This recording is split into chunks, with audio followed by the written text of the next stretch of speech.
Hello everyone, welcome to magnet brains. मैं Abhishek Kumar. Magnet brains अकेला एक ऐसा प्लेटफॉर्म जो complete NCERT book, NCERT exam play और बेस्ट पब्लिशर्स की बुक आपको कंप्लीट थ्योरी और सॉल्यूशंस के साथ प्रोवाइड करते हैं। इसी के साथ में अकेला एक ऐसा प्लेटफॉर्म जो आपको तैयारी करवा रहा है एनटीएससी एग्जाम और ओलंपियाड एग्जाम की, और वो भी 100% फ्री एजुकेशन के साथ। कोई कूपन कोड अप्लाई नहीं करना, किसी तरह की आपको कोई सब्सक्रिप्शन फीस यहाँ पे नहीं करनी है। तो चलिए स्टार्ट करते हैं इस वीडियो को। इस वीडियो में हम कवर कर रहे हैं क्लास 6 स्टूडेंट्स आपके लिए मॉक टेस्ट पेपर नंबर 10। एक बहुत अच्छा पेपर जहां पे आप जैसे इस पेपर को ओपन करते हैं तो आपको कुछ इंस्ट्रक्शंस देखने को मिलेंगी, और ये इंस्ट्रक्शंस आपको ये बताती हैं कि ये पूरा पेपर जो है ये हमने 4 सेक्शंस में डिवाइड किया हुआ है। Section A, section B, section C और सेक्शन डी। टोटल आपको ये पेपर करने के लिए 3 आवर्स का टाइम दिया गया है। 80 मार्क्स का ये पेपर है। और सेक्शन ए जब आप देखते हैं तो यहाँ पे 12 क्वेश्चन है, हर एक क्वेश्चन 1 मार्क्स का है। सेक्शन बी में अगेन यहाँ पे 12 क्वेश्चंस हैं, हर एक क्वेश्चन यहाँ पे 2-2 मार्क्स का है। सेक्शन सी में आप देखेंगे आपके पास 8 क्वेश्चन है और हर एक क्वेश्चन जो है वो 3 मार्क्स का है। अगेन सेक्शन डी में 5 क्वेश्चन है, हर एक क्वेश्चन 4 मार्क्स का है। तो यहाँ पे कुल मिला के आपके पास 37 नंबर ऑफ क्वेश्चंस मिलेंगे। वो 37 क्वेश्चंस आपको करने हैं सॉल्व 3 घंटे के अंदर। चलिए, तो पहला सवाल जैसे आप मॉक टेस्ट पेपर का देखते हैं तो ये आपसे कह रहा है कि कितने थाउजेंड्स मिलके 1 करोड़ बनाते हैं। How many thousands make a crore. तो यहां पे आप ध्यान देना कि जब मैं बात करता हूं 1 करोड़ की, तो 1 करोड़ का मतलब होता है कि 1 के बाद 7 जीरोस यहां पर आएंगे। तो यहां पर ये 7 जीरोस हमें देखने को मिलते हैं। 2 2 4 5 6 7, 1 करोड़। तो 1 करोड़ में 7 जीरोस, और कितने थाउजेंड्स ने मिलके करोड़ बनाया है। तो 1000 का मतलब अगर मैं देखूं तो 1000 का मतलब होता है 1 के साथ 3 जीरोस। तो आप एक चीज नोटिस करिएगा कि यहां पे ये 3 जीरोस अगर मैं अलग कर दूं तो क्या मैं ऐसा बोल सकता हूं कि 10,000, हाउ मेनी थाउजेंड्स, तो 10,000 टाइम्स मैं ऐसा बोलूंगा कि 10,000 times a thousand makes 1 crore. ये हमारा स्टेटमेंट होगा। अब हमें ऑप्शन दिए हैं, तो ये एमसीक्यू वैरायटी, शुरू के 12 क्वेश्चन जो है एमसीक्यू वैरायटी के हैं। तो ए, बी, सी और डी ऑप्शन में आप देखेंगे जो आपका डी ऑप्शन है ये आपसे कह रहा है कि 10,000 टाइम्स, मतलब 10,000 थाउजेंड्स मिलके 1 करोड़ बनाते हैं। क्लियर है। तो यहां पर हमने section A multiple choice question number 1 को कर लिया है सॉल्व। चलिए मूव करते हैं क्वेश्चन नंबर 2 की तरफ। How many whole numbers are there up to 1000। ये कह रहा है कितने होल नंबर्स होते हैं जब हम 1000 तक की काउंटिंग करेंगे। तो होल नंबर्स का मतलब वो नंबर्स, वो काउंटिंग नंबर्स जिनके साथ 0 इंक्लूड हो जाता है। तो बात को समझना, 1 2 3 4 5 6 अप टू 1000 तक आपको जाना है। ठीक है। अब ये सब नेचुरल नंबर्स हैं, काउंटिंग नंबर्स हैं। इन काउंटिंग नंबर्स के साथ जब 0 को इंक्लूड कर दिया जाएगा तो ये होल नंबर्स होंगे। क्लियर है। तो ये कह रहा है कितने होल नंबर्स होते हैं जब आप 1000 तक काउंट करेंगे। तो देखिए 1 से लेके 1000 तक तो 1000 नेचुरल नंबर्स हो गए, और इनके साथ एक 0 भी इंक्लूड कर दिया गया तो मैं कहूंगा टोटल 1001 नंबर्स होते हैं जब मैं होल नंबर्स काउंट करूंगा 1000 तक। किसको काउंट कर रहा हूं? होल नंबर्स को, नेचुरल नंबर्स को काउंट नहीं कर रहा। नेचुरल नंबर्स तो 1 से चालू होते हैं, 1 से लेके 1000 तक 1000 होता है, बट उसके साथ जब एक होल नंबर दैट इज एक 0 भी इंक्लूड हो जाता है काउंटिंग में, तो ऐसे नंबर्स को हम होल नंबर्स कहते हैं। तो हम कहेंगे 1001 मेरा जवाब है। That means A option question number 2 का मेरा आंसर होगा। डन। मूव करिए क्वेश्चन नंबर 3 की तरफ। थर्ड क्वेश्चन क्या कह रहा है तो बोर्ड कर लेते हैं क्लियर। क्वेश्चन नंबर 3 देखिएगा। -42 को जब मैं ऐड करूंगा -35 के साथ, मतलब एक नेगेटिव इंटीजर को जब मैं ऐड कर रहा हूं एक नेगेटिव इंटीजर के साथ, जब एक नेगेटिव इंटीजर को मैं ऐड कर रहा हूं एक नेगेटिव इंटीजर के साथ, ठीक है, तो आंसर क्या आएगा? तो यहां पे समझिएगा -42 ऐड हो रहा है -35 के साथ, तो -42 plus multiplied with minus will give you minus. तो आप लोगों ने इंटीजर्स चैप्टर में पढ़ा था कि जब दो नेगेटिव इंटीजर्स को आप ऐड करेंगे तो नंबर ऐड होगा, ठीक है। 42 प्लस 35 करेंगे तो ये आ जाएगा 77, और जो साइन है ये नेगेटिव साइन आएगा। तो आपका आंसर कुल मिला के -77 आपका आंसर आएगा। C option is your answer. Question number 3 का आंसर है सी। चलिए मूव करते हैं क्वेश्चन नंबर 4 के बाद, ठीक है। क्वेश्चन नंबर 4 क्या कह रहा है? Which is the fifth multiple of 18? Fifth multiple of 18 का मतलब ये है कि 18 का जो फर्स्ट मल्टीपल है, 18 का जो सेकंड मल्टीपल है, 18 का जो थर्ड मल्टीपल है, 18 का जो फोर्थ मल्टीपल है, 18 का जो फिफ्थ मल्टीपल है, उसकी वैल्यू क्या होगी? तो उसकी वैल्यू होगी 90। इस क्वेश्चन का जवाब है B option 90। The fifth multiple of 18 is 90। तो इस प्रकार से आपने क्वेश्चन नंबर 4 कर दिया है खत्म। चलिए मूव करते हैं, क्वेश्चन नंबर 5 को देखते हैं। तो क्वेश्चन नंबर 5 यहां पे कह रहा है the improper fraction for 3 1/3 is. आपके पास एक मिक्स्ड फ्रैक्शन है, इसको इम्प्रॉपर फ्रैक्शन में चेंज करिए। तो इस केस में हम डिवाइजर को क्वोशिएंट के साथ मल्टीप्लाई करेंगे तो 3 × 3 करेंगे, इसकी जो वैल्यू आएगी इसमें हम रिमाइंडर को ऐड कर देंगे, तो इससे हमें न्यूमरेटर मिलेगा। That means 3 × 3 is 9, 9 + 1 is 10।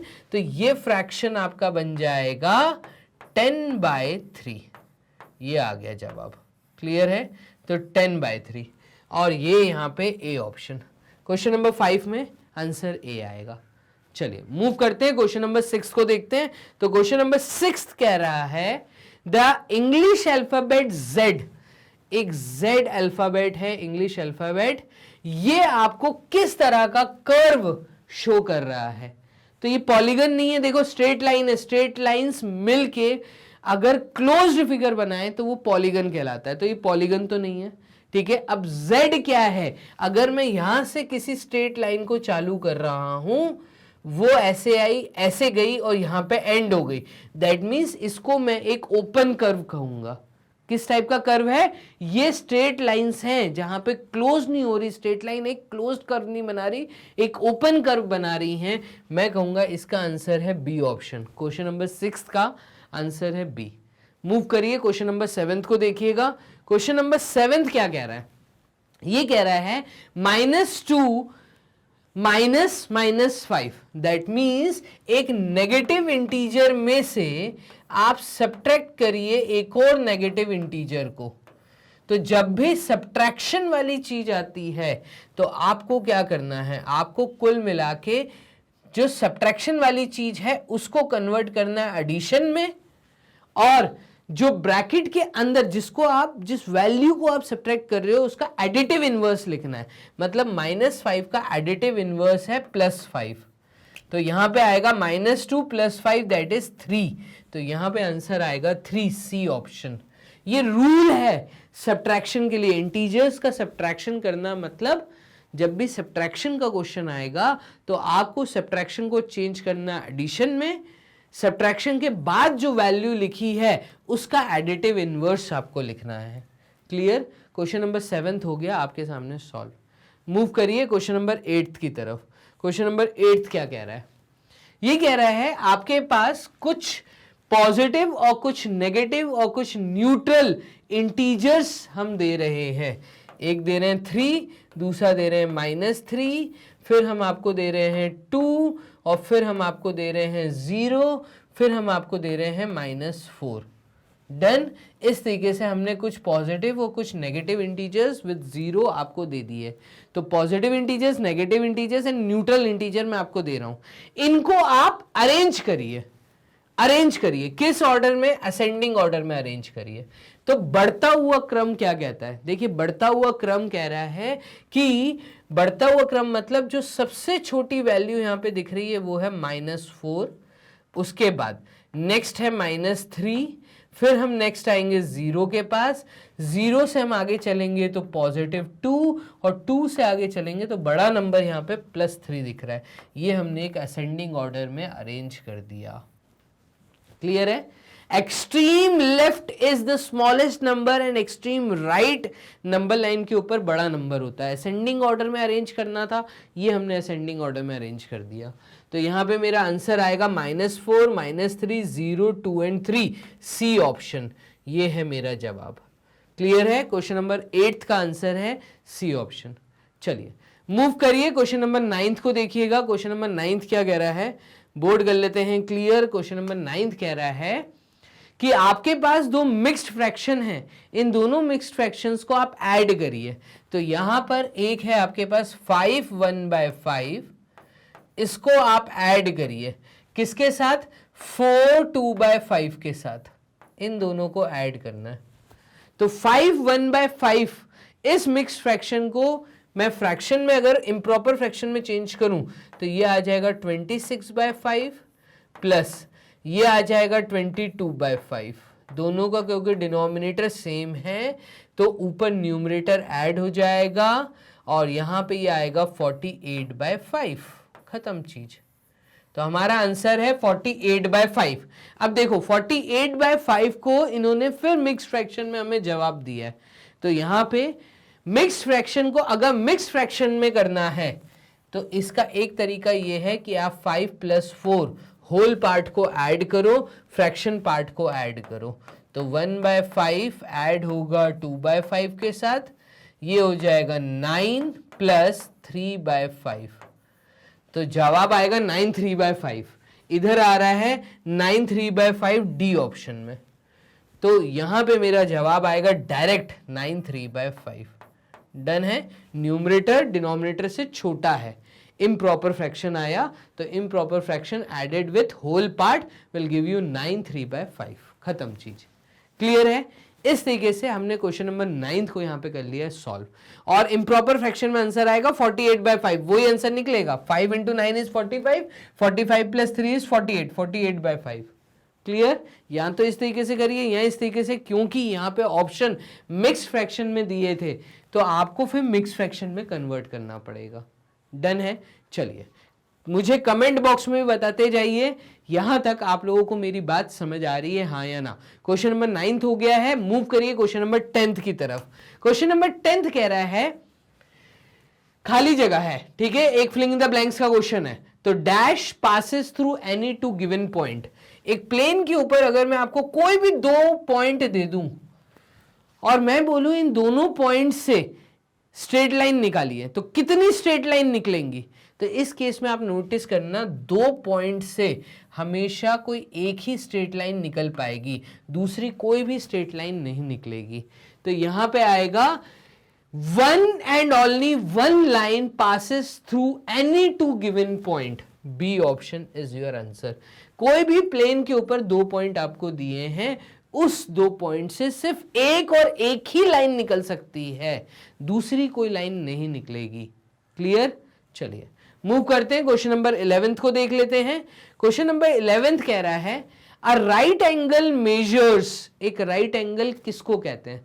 एक राइट एंगल हम कहते हैं जब बेस से एक ऑल्टीट्यूड परपेंडिकुलर का फॉर्मेशन करे, मतलब यहां पे 90 डिग्री का एंगल फॉर्म हो।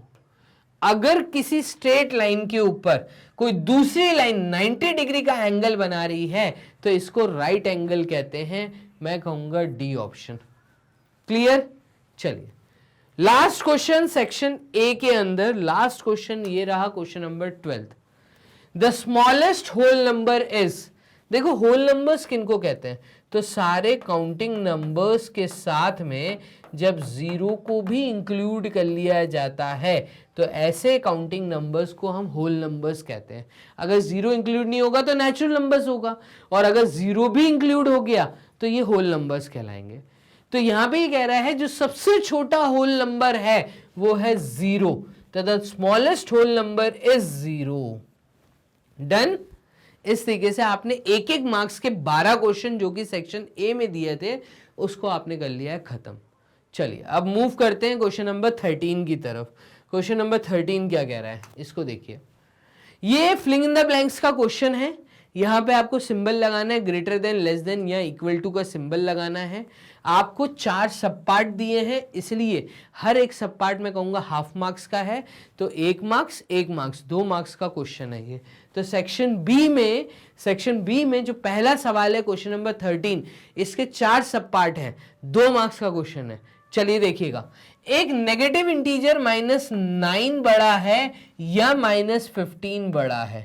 अगर आप देखें तो इन दोनों में से बड़ा छोटा ये सब अगर मैं देखता हूं तो -15 क्योंकि एक्सट्रीम लेफ्ट में पड़ेगा, -9 0 के पास में राइट हैंड साइड पे पड़ेगा, तो मैं कहूंगा -9 इज ग्रेटर देन -15। यहां पे सिंबल आना चाहिए ग्रेटर देन का, ठीक है, इस तरीके से। अब -10 और 10 के बीच में कंपैरिजन करना है। आप देखो -10 और 10 के बीच में कंपैरिजन करना है, तो 10 जो है वो राइट साइड में है, 0 के राइट साइड में है, और -10 0 के लेफ्ट हैंड साइड पे है। मैं कहूंगा -10 इज लेस देन +10। क्लियर? तो यहां पे सिंबल कुछ इस तरीके से आएगा। -10 का रिलेशन 10 के साथ क्या है, तो -10 छोटी वैल्यू है एज कंपेयर टू 10।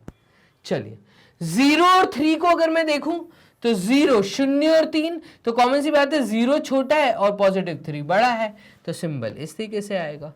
और उसके बाद हम बात करें -28 और +17 की, तो क्योंकि ये नेगेटिव साइड पे है, नेगेटिव वैल्यू पॉजिटिव वैल्यू से हमेशा छोटी होगी, यहां पे इस तरीके से सिंबल आएगा। डन? तो आपने क्वेश्चन नंबर 13 को भी कर लिया है सॉल्व। चलिए अब मूव करते हैं इसके नेक्स्ट क्वेश्चन, क्वेश्चन नंबर 14 की तरफ।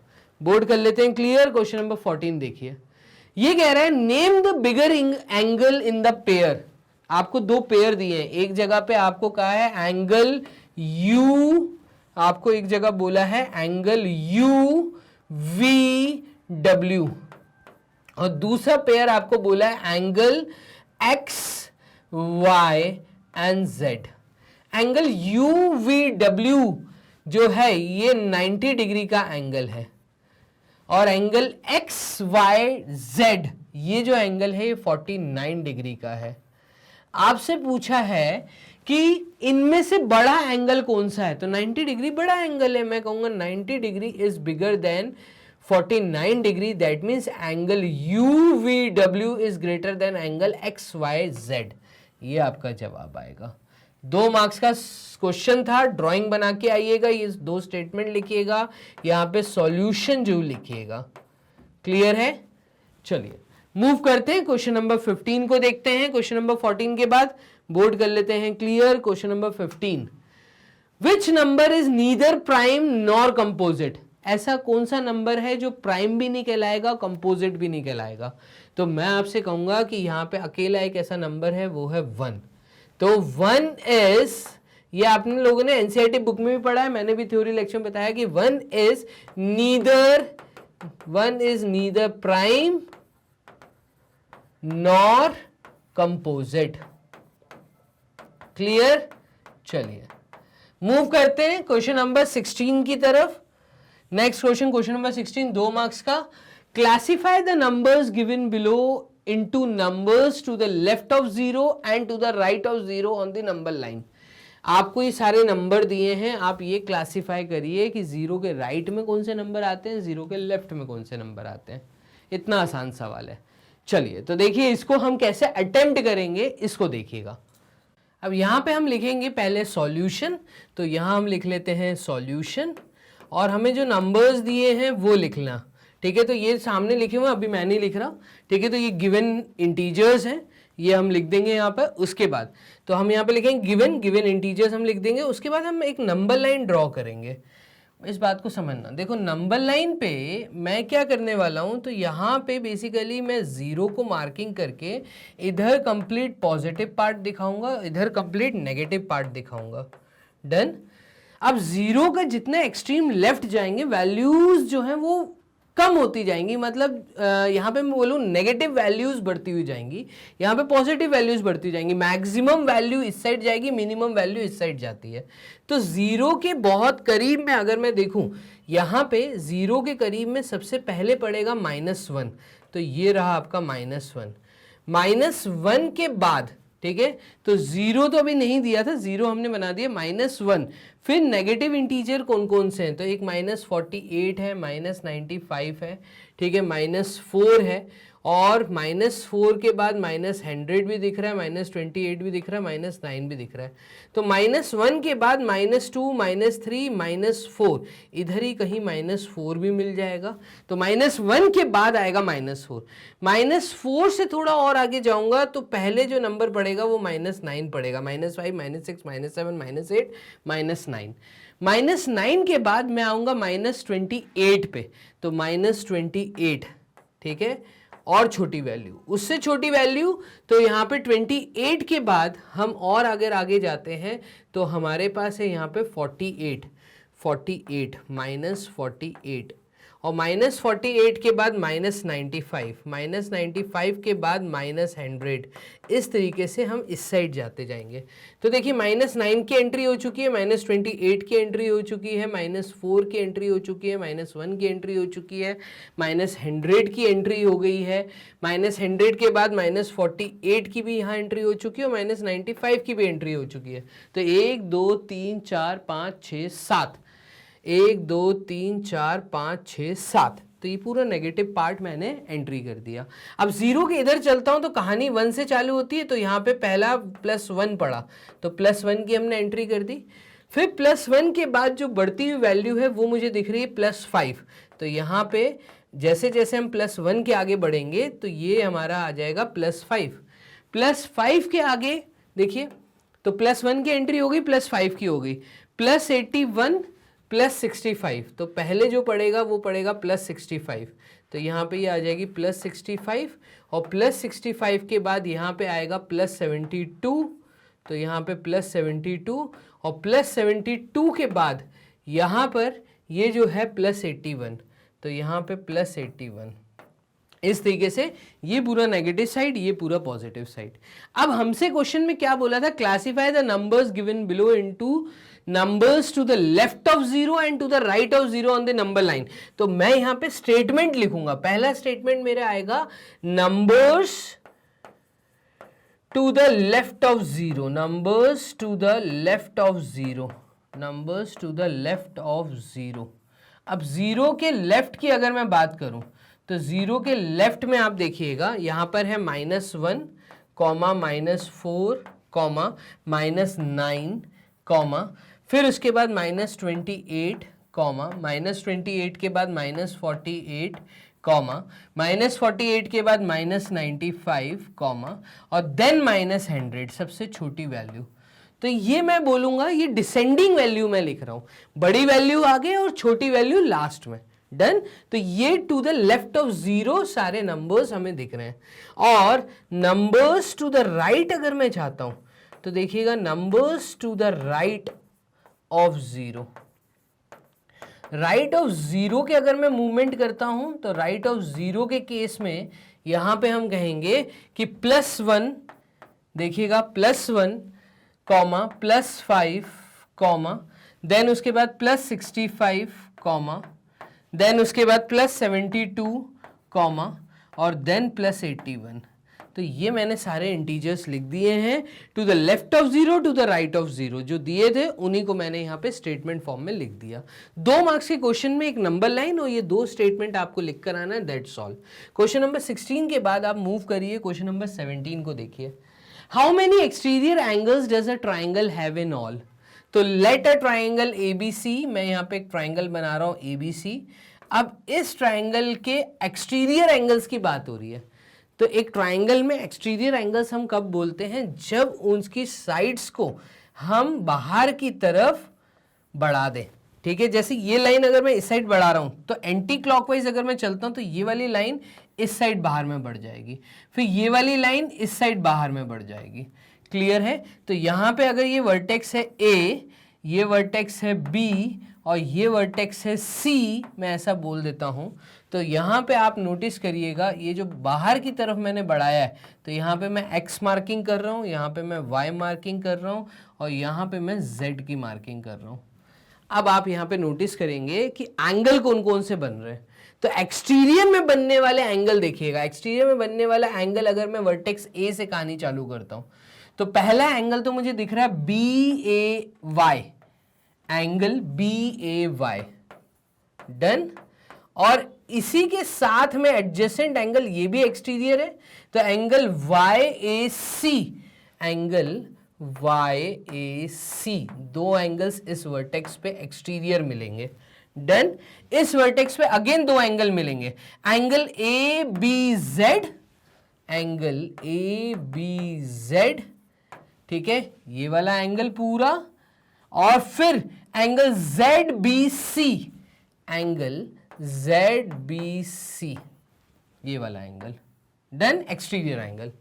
फिर उसके बाद इस वर्टेक्स सी की मैं बात करूं तो angle X C A, angle X C A and angle X C Z, ये वाला एंगल, तो ये एक्सटीरियर एंगल है, angle X C Z, straight angle ये जो दिख रहा है, क्लियर। तो यहां पे मैं कहूंगा कि एक्सटीरियर में बनने वाले 6 एंगल होंगे। हाउ मेनी एक्सटीरियर एंगल्स, तो मैं कहूंगा therefore total there are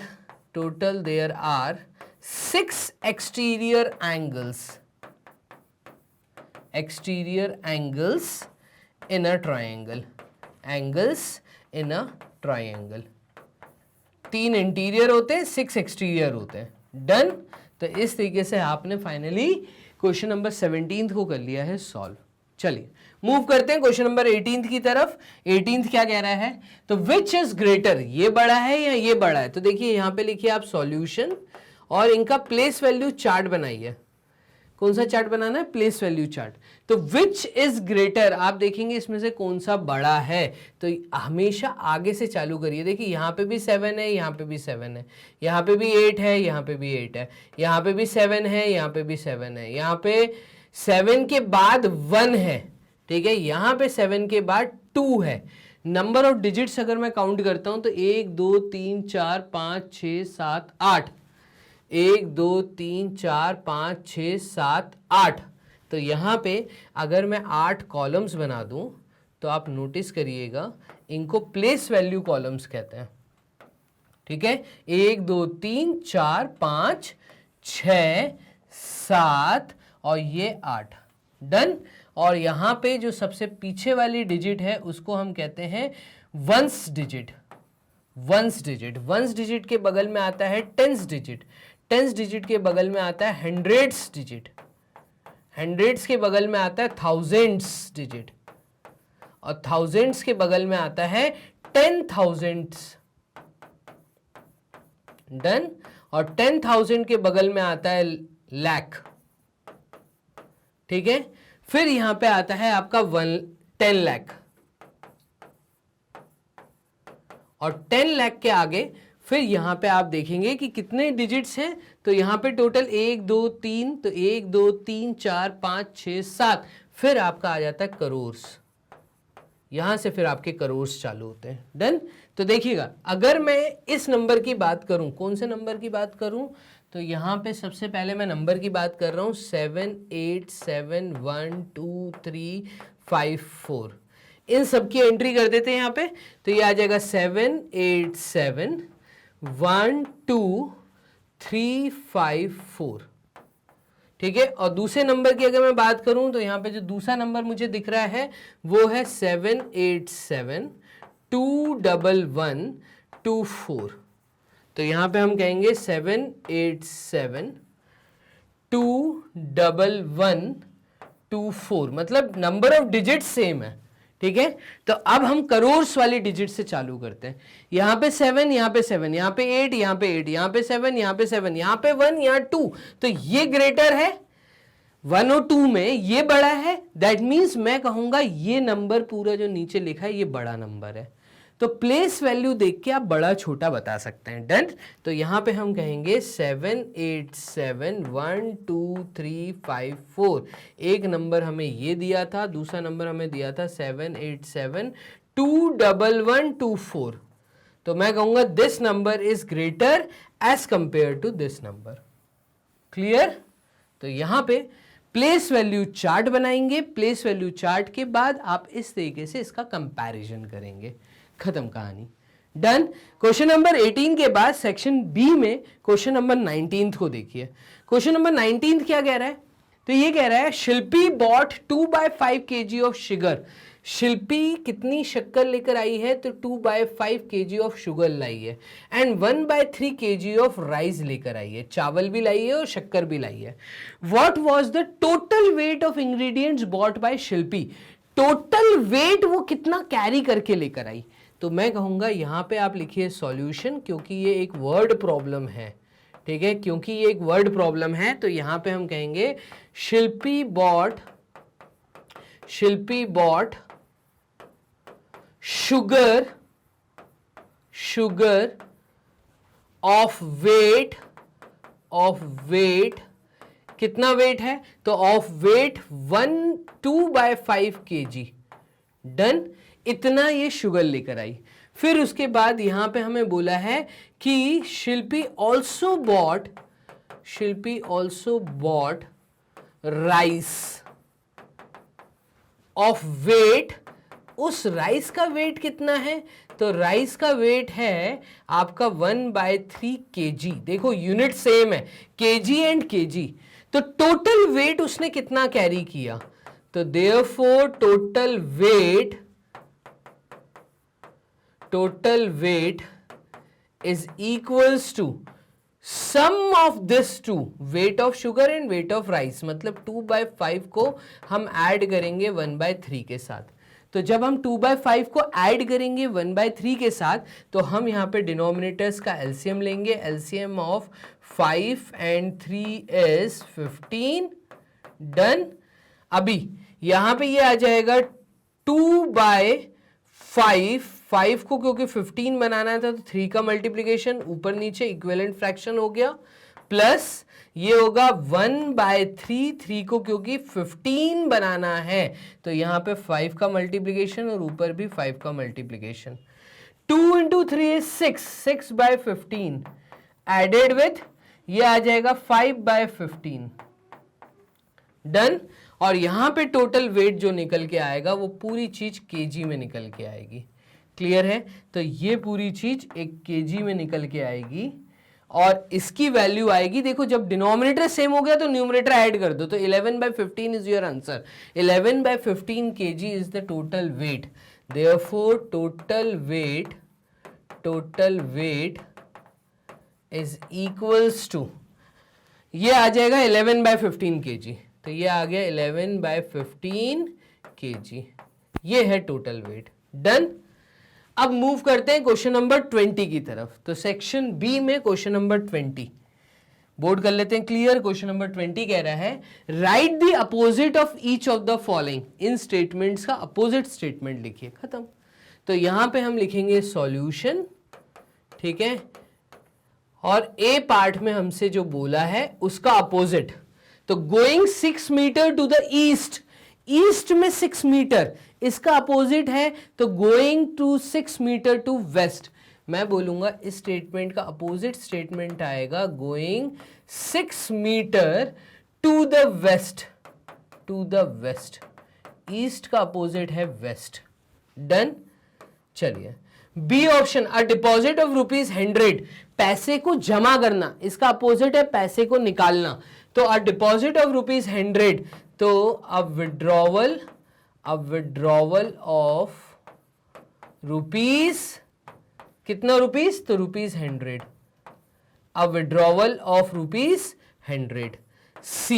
C part देखिएगा, 10 किलोमीटर अबव सी लेवल, तो इसका उल्टा क्या होगा, सी लेवल के ऊपर की बात हो रही है, हम सी लेवल के नीचे की बात करेंगे, तो यहां पे आ जाएगा 10 किलोमीटर, अबव का उल्टा है बिलो, तो मैं कहूंगा 10 किलोमीटर बिलो सी लेवल, ये रहा, क्लियर। चलिए डी पार्ट देखिएगा, डी पार्ट में आएगा अर्निंग ₹500, 500 रुपए कमाना, और अर्निंग के बाद हम करते हैं खर्चा, तो अपोजिट है उल्टा, स्पेंडिंग, हम कहेंगे स्पेंडिंग ऑफ ₹500, बस अपोजिट स्टेटमेंट लिखना था, 2 मार्क्स का क्वेश्चन था, 4 सब पार्ट दिए थे, हमने कर लिया क्वेश्चन नंबर 20 भी सॉल्व। टोटल 12 क्वेश्चन है इस सेक्शन के अंदर, तो क्वेश्चन नंबर 24 तक आपको यहाँ पर सेक्शन बी देखने को मिलने वाला है। क्वेश्चन नंबर 21 को सॉल्व करते हैं। देखिएगा क्वेश्चन नंबर 21 कह रहा है ऐसे कौन से 2 सॉलिड शेप हैं जिसमें सेम नंबर ऑफ फेसेस हो, सेम नंबर ऑफ वर्टाइजेस हो, सेम नंबर ऑफ एजेस हो। तो यहाँ पे देखिएगा ये कह रहा है कि ऐसा कौन सा सॉलिड है that have same number of faces, vertices and edges. तो यहाँ पे फेसेस की जो वैल्यू है वो इक्वल आनी चाहिए वर्टाइसेस के, और वर्टाइसेस की वैल्यू इक्वल, इन दोनों की वैल्यू जो है वो ही एजेस होने चाहिए, ये सारी वैल्यू सेम होनी चाहिए। तो ऐसा होता है इन क्यूब, एक तो क्यूब के अंदर एंड इन किसके अंदर, तो एक आपका होता है यहां पे ट्रपीजियम। तो ट्रपीजियम भी यहां पे कौन सा, ट्रपीजियम 3D व्यू सॉलिड की बात हो रही है, तो यहां पे हम कहेंगे ट्रपीजियम प्रिज्म जो होता है, यहां पे आपको same number of faces, vertices और एजेस देखने को मिलेंगी। क्यूब के केस में ध्यान से देखिएगा, क्यूब मतलब हर फेस स्क्वायर है, ठीक है, इस तरीके से। तो इसमें जो टोटल नंबर ऑफ फेसेस हैं तो मैं कहूँगा 6 फेसेस हैं। फेसेस कितनी हैं, तो 6 फेसेस है। उसके बाद ये हमसे कह रहा है which 2 solid shapes have the same number of faces, vertices and edges. तो मैं एक तो ले रहा हूँ 6 फेसेस क्यूब के अंदर, फिर वर्टाइसेस इसमें कितनी है काउंट करिए, तो वर्टाइसेस यहाँ पर आ जाएंगी 1 2 3, फिर यहाँ पे भी इसका 3D व्यू बनेगा, ये 4, नीचे 4 ऊपर 4, तो टोटल 8 वर्टाइसेस यहाँ आपको देखने को मिलेंगी। क्लियर है, तो नंबर ऑफ वर्टाइसेस आर 8। फिर है आपका नंबर ऑफ एजेस, कितनी एजेस हैं, तो ये जो लाइंस सीधी सीधी आपको दिख रही है एजेस हैं। तो जहां पे 2 फेसेस आके मीट करते हैं उस एंडिंग लाइन सेगमेंट को हम एज कहेंगे। तो नीचे 4 एज, ऊपर 4 एज, स्टैंडिंग पोजीशन में 4 एज, मतलब टोटल 12 एजेस हैं। एक क्यूब के अंदर ये दिख रहा है, ऐसे ही इससे मिलता जुलता है ट्रपीजियम और प्रिज्म के अंदर। तो ट्रपीजियम और प्रिज्म की अगर मैं बात करूं तो यहाँ पे इसको नोटिस करिएगा कि ट्रपीजियम प्रिज्म देखने को कैसा होता है। तो ये कुछ इसका ट्रपीजियम प्रिज्म मैं बनाने की कोशिश कर रहा हूँ, यहाँ पे कुछ इस तरीके से ट्रपीजियम प्रिज्म बनता है। मैं पूरी उम्मीद करता हूँ आपको यहाँ पे चीज़ें समझ आ रही होंगी। जो पीछे की लाइन है इनको मैं थोड़ा सा डॉटेड कर देता हूँ। तो यहाँ पे ये इस तरीके से जाएगा, ये इस तरीके से जाएगा और ये इस तरीके से जाएगा। अब ये पीछे के एजेस हैं। तो यहाँ पे आप देखेंगे टोटल 6 फेसेस, ऊपर रेक्टेंगल, नीचे रेक्टेंगल और सामने दोनों तरफ ट्रपीजियम। तो एक फेस ये, एक फेस वो, तो 1 2 3 4 5 और 6, total number of faces are 6। उसके बाद total number of vertices count करिए, ऊपर 4 नीचे 4 तो 8। तो यहाँ पे भी वर्टाइसेस जो हैं वो 8 हैं। और यहाँ पे अगर आप एजेस की बात करें तो एजेस यहाँ पे भी आपको 12 देखने को मिलेंगी, नीचे 4 ऊपर 4, स्टैंडिंग पोजीशन में 4। तो यहाँ पर same number of faces, same number of vertices, same number of edges. इस तरीके से आप क्वेश्चन नंबर 21 को बना के आएंगे, बाकायदा सॉलिड का नाम लिख कर आएंगे। क्लियर है? चलिए, अब कई स्टूडेंट्स यहाँ पे कहेंगे सर क्यूबॉइड भी तो हो सकता था। डेफिनेटली आप क्यूबॉइड ले लीजिए, कोई दिक्कत नहीं, लेकिन क्यूबॉइड, क्यूब और क्यूबॉइड क्योंकि सिमिलैरिटी दिखती है तो थोड़ा एक अलग नाम हमने लिया, वो लिया हमने ट्रपीजियम प्रिज्म।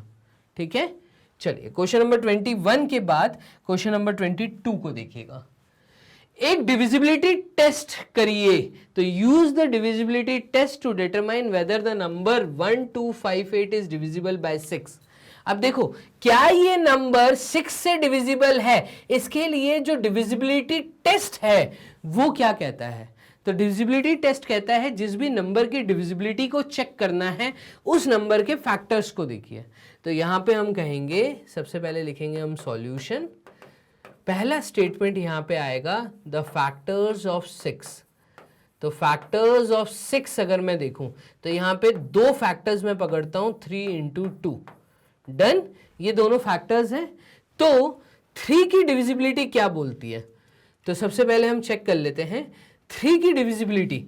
तो यहाँ पे 6 के ये 2 फैक्टर्स हैं, और अगर 3 और 2 को हम देखें तो मल्टीपल्स या फैक्टर्स ऑफ 3 आर 1 एंड 3, 2 के हैं 1 एंड 2, क्योंकि दोनों में कॉमन फैक्टर 1 है तो ये कोप्राइम नंबर्स हैं। मैं कहूंगा 3 एंड 2 आर कोप्राइम नंबर्स, और अगर ये कोप्राइम नंबर्स हैं तो इस केस में हम कहते हैं कि 6 से, तो अगर ये दोनों कोप्राइम नंबर है तो हम कहेंगे जिस भी नंबर की डिविजिबिलिटी चेक करनी थी वो नंबर 3 और 2 से डिविजिबल होना चाहिए।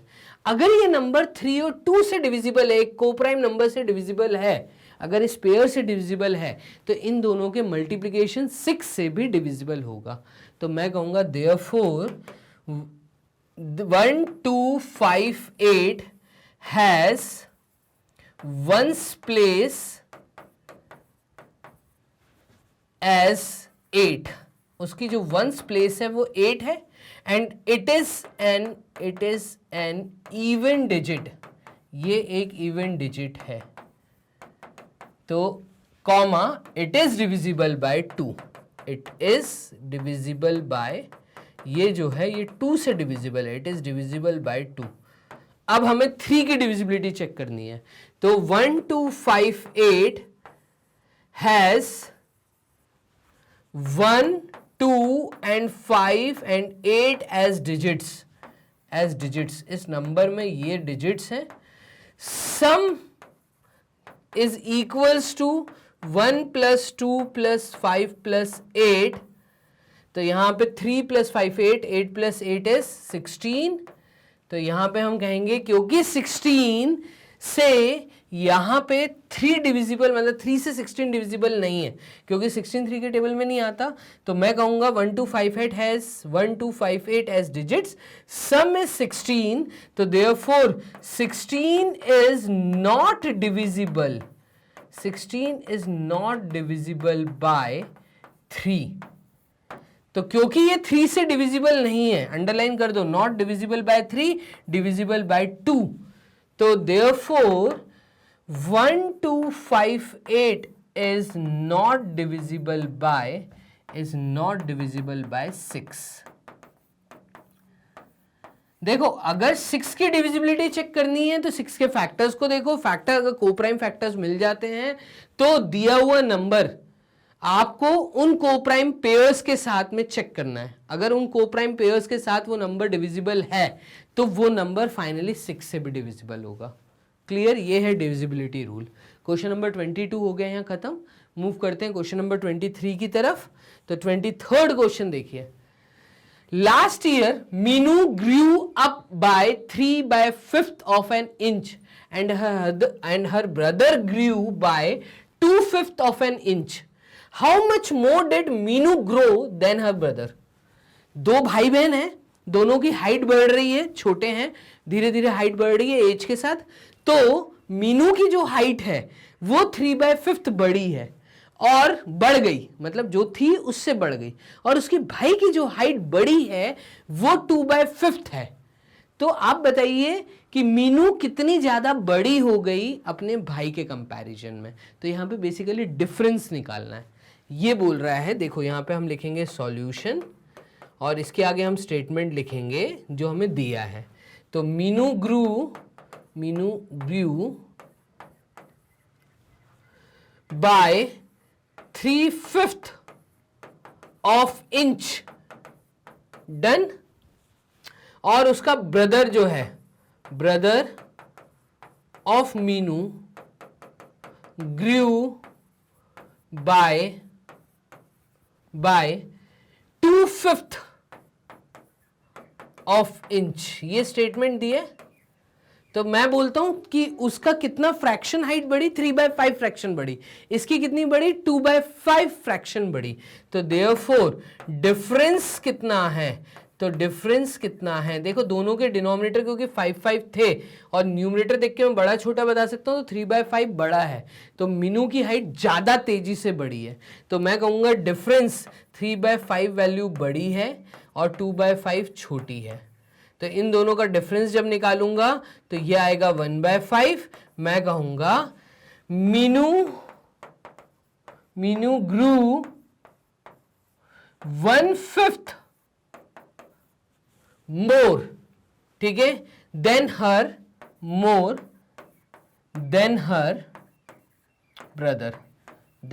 ब्रदर।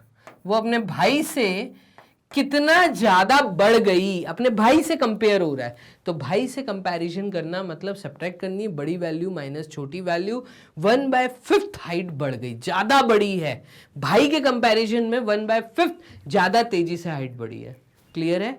तो यहाँ पे क्वेश्चन नंबर 23 के बाद हम मूव करते हैं लास्ट क्वेश्चन सेक्शन बी का, क्वेश्चन नंबर 24 बोर्ड कर लेते हैं। क्लियर? क्वेश्चन नंबर 24 देखिए, classify the following angles as acute, obtuse, right and reflex angle. ये कह रहा है एक्यूट एंगल बताइए इसमें से कौन सा है, ऑब्ट्यूज एंगल बताइए, राइट एंगल बताइए और रिफ्लेक्स एंगल बताइए।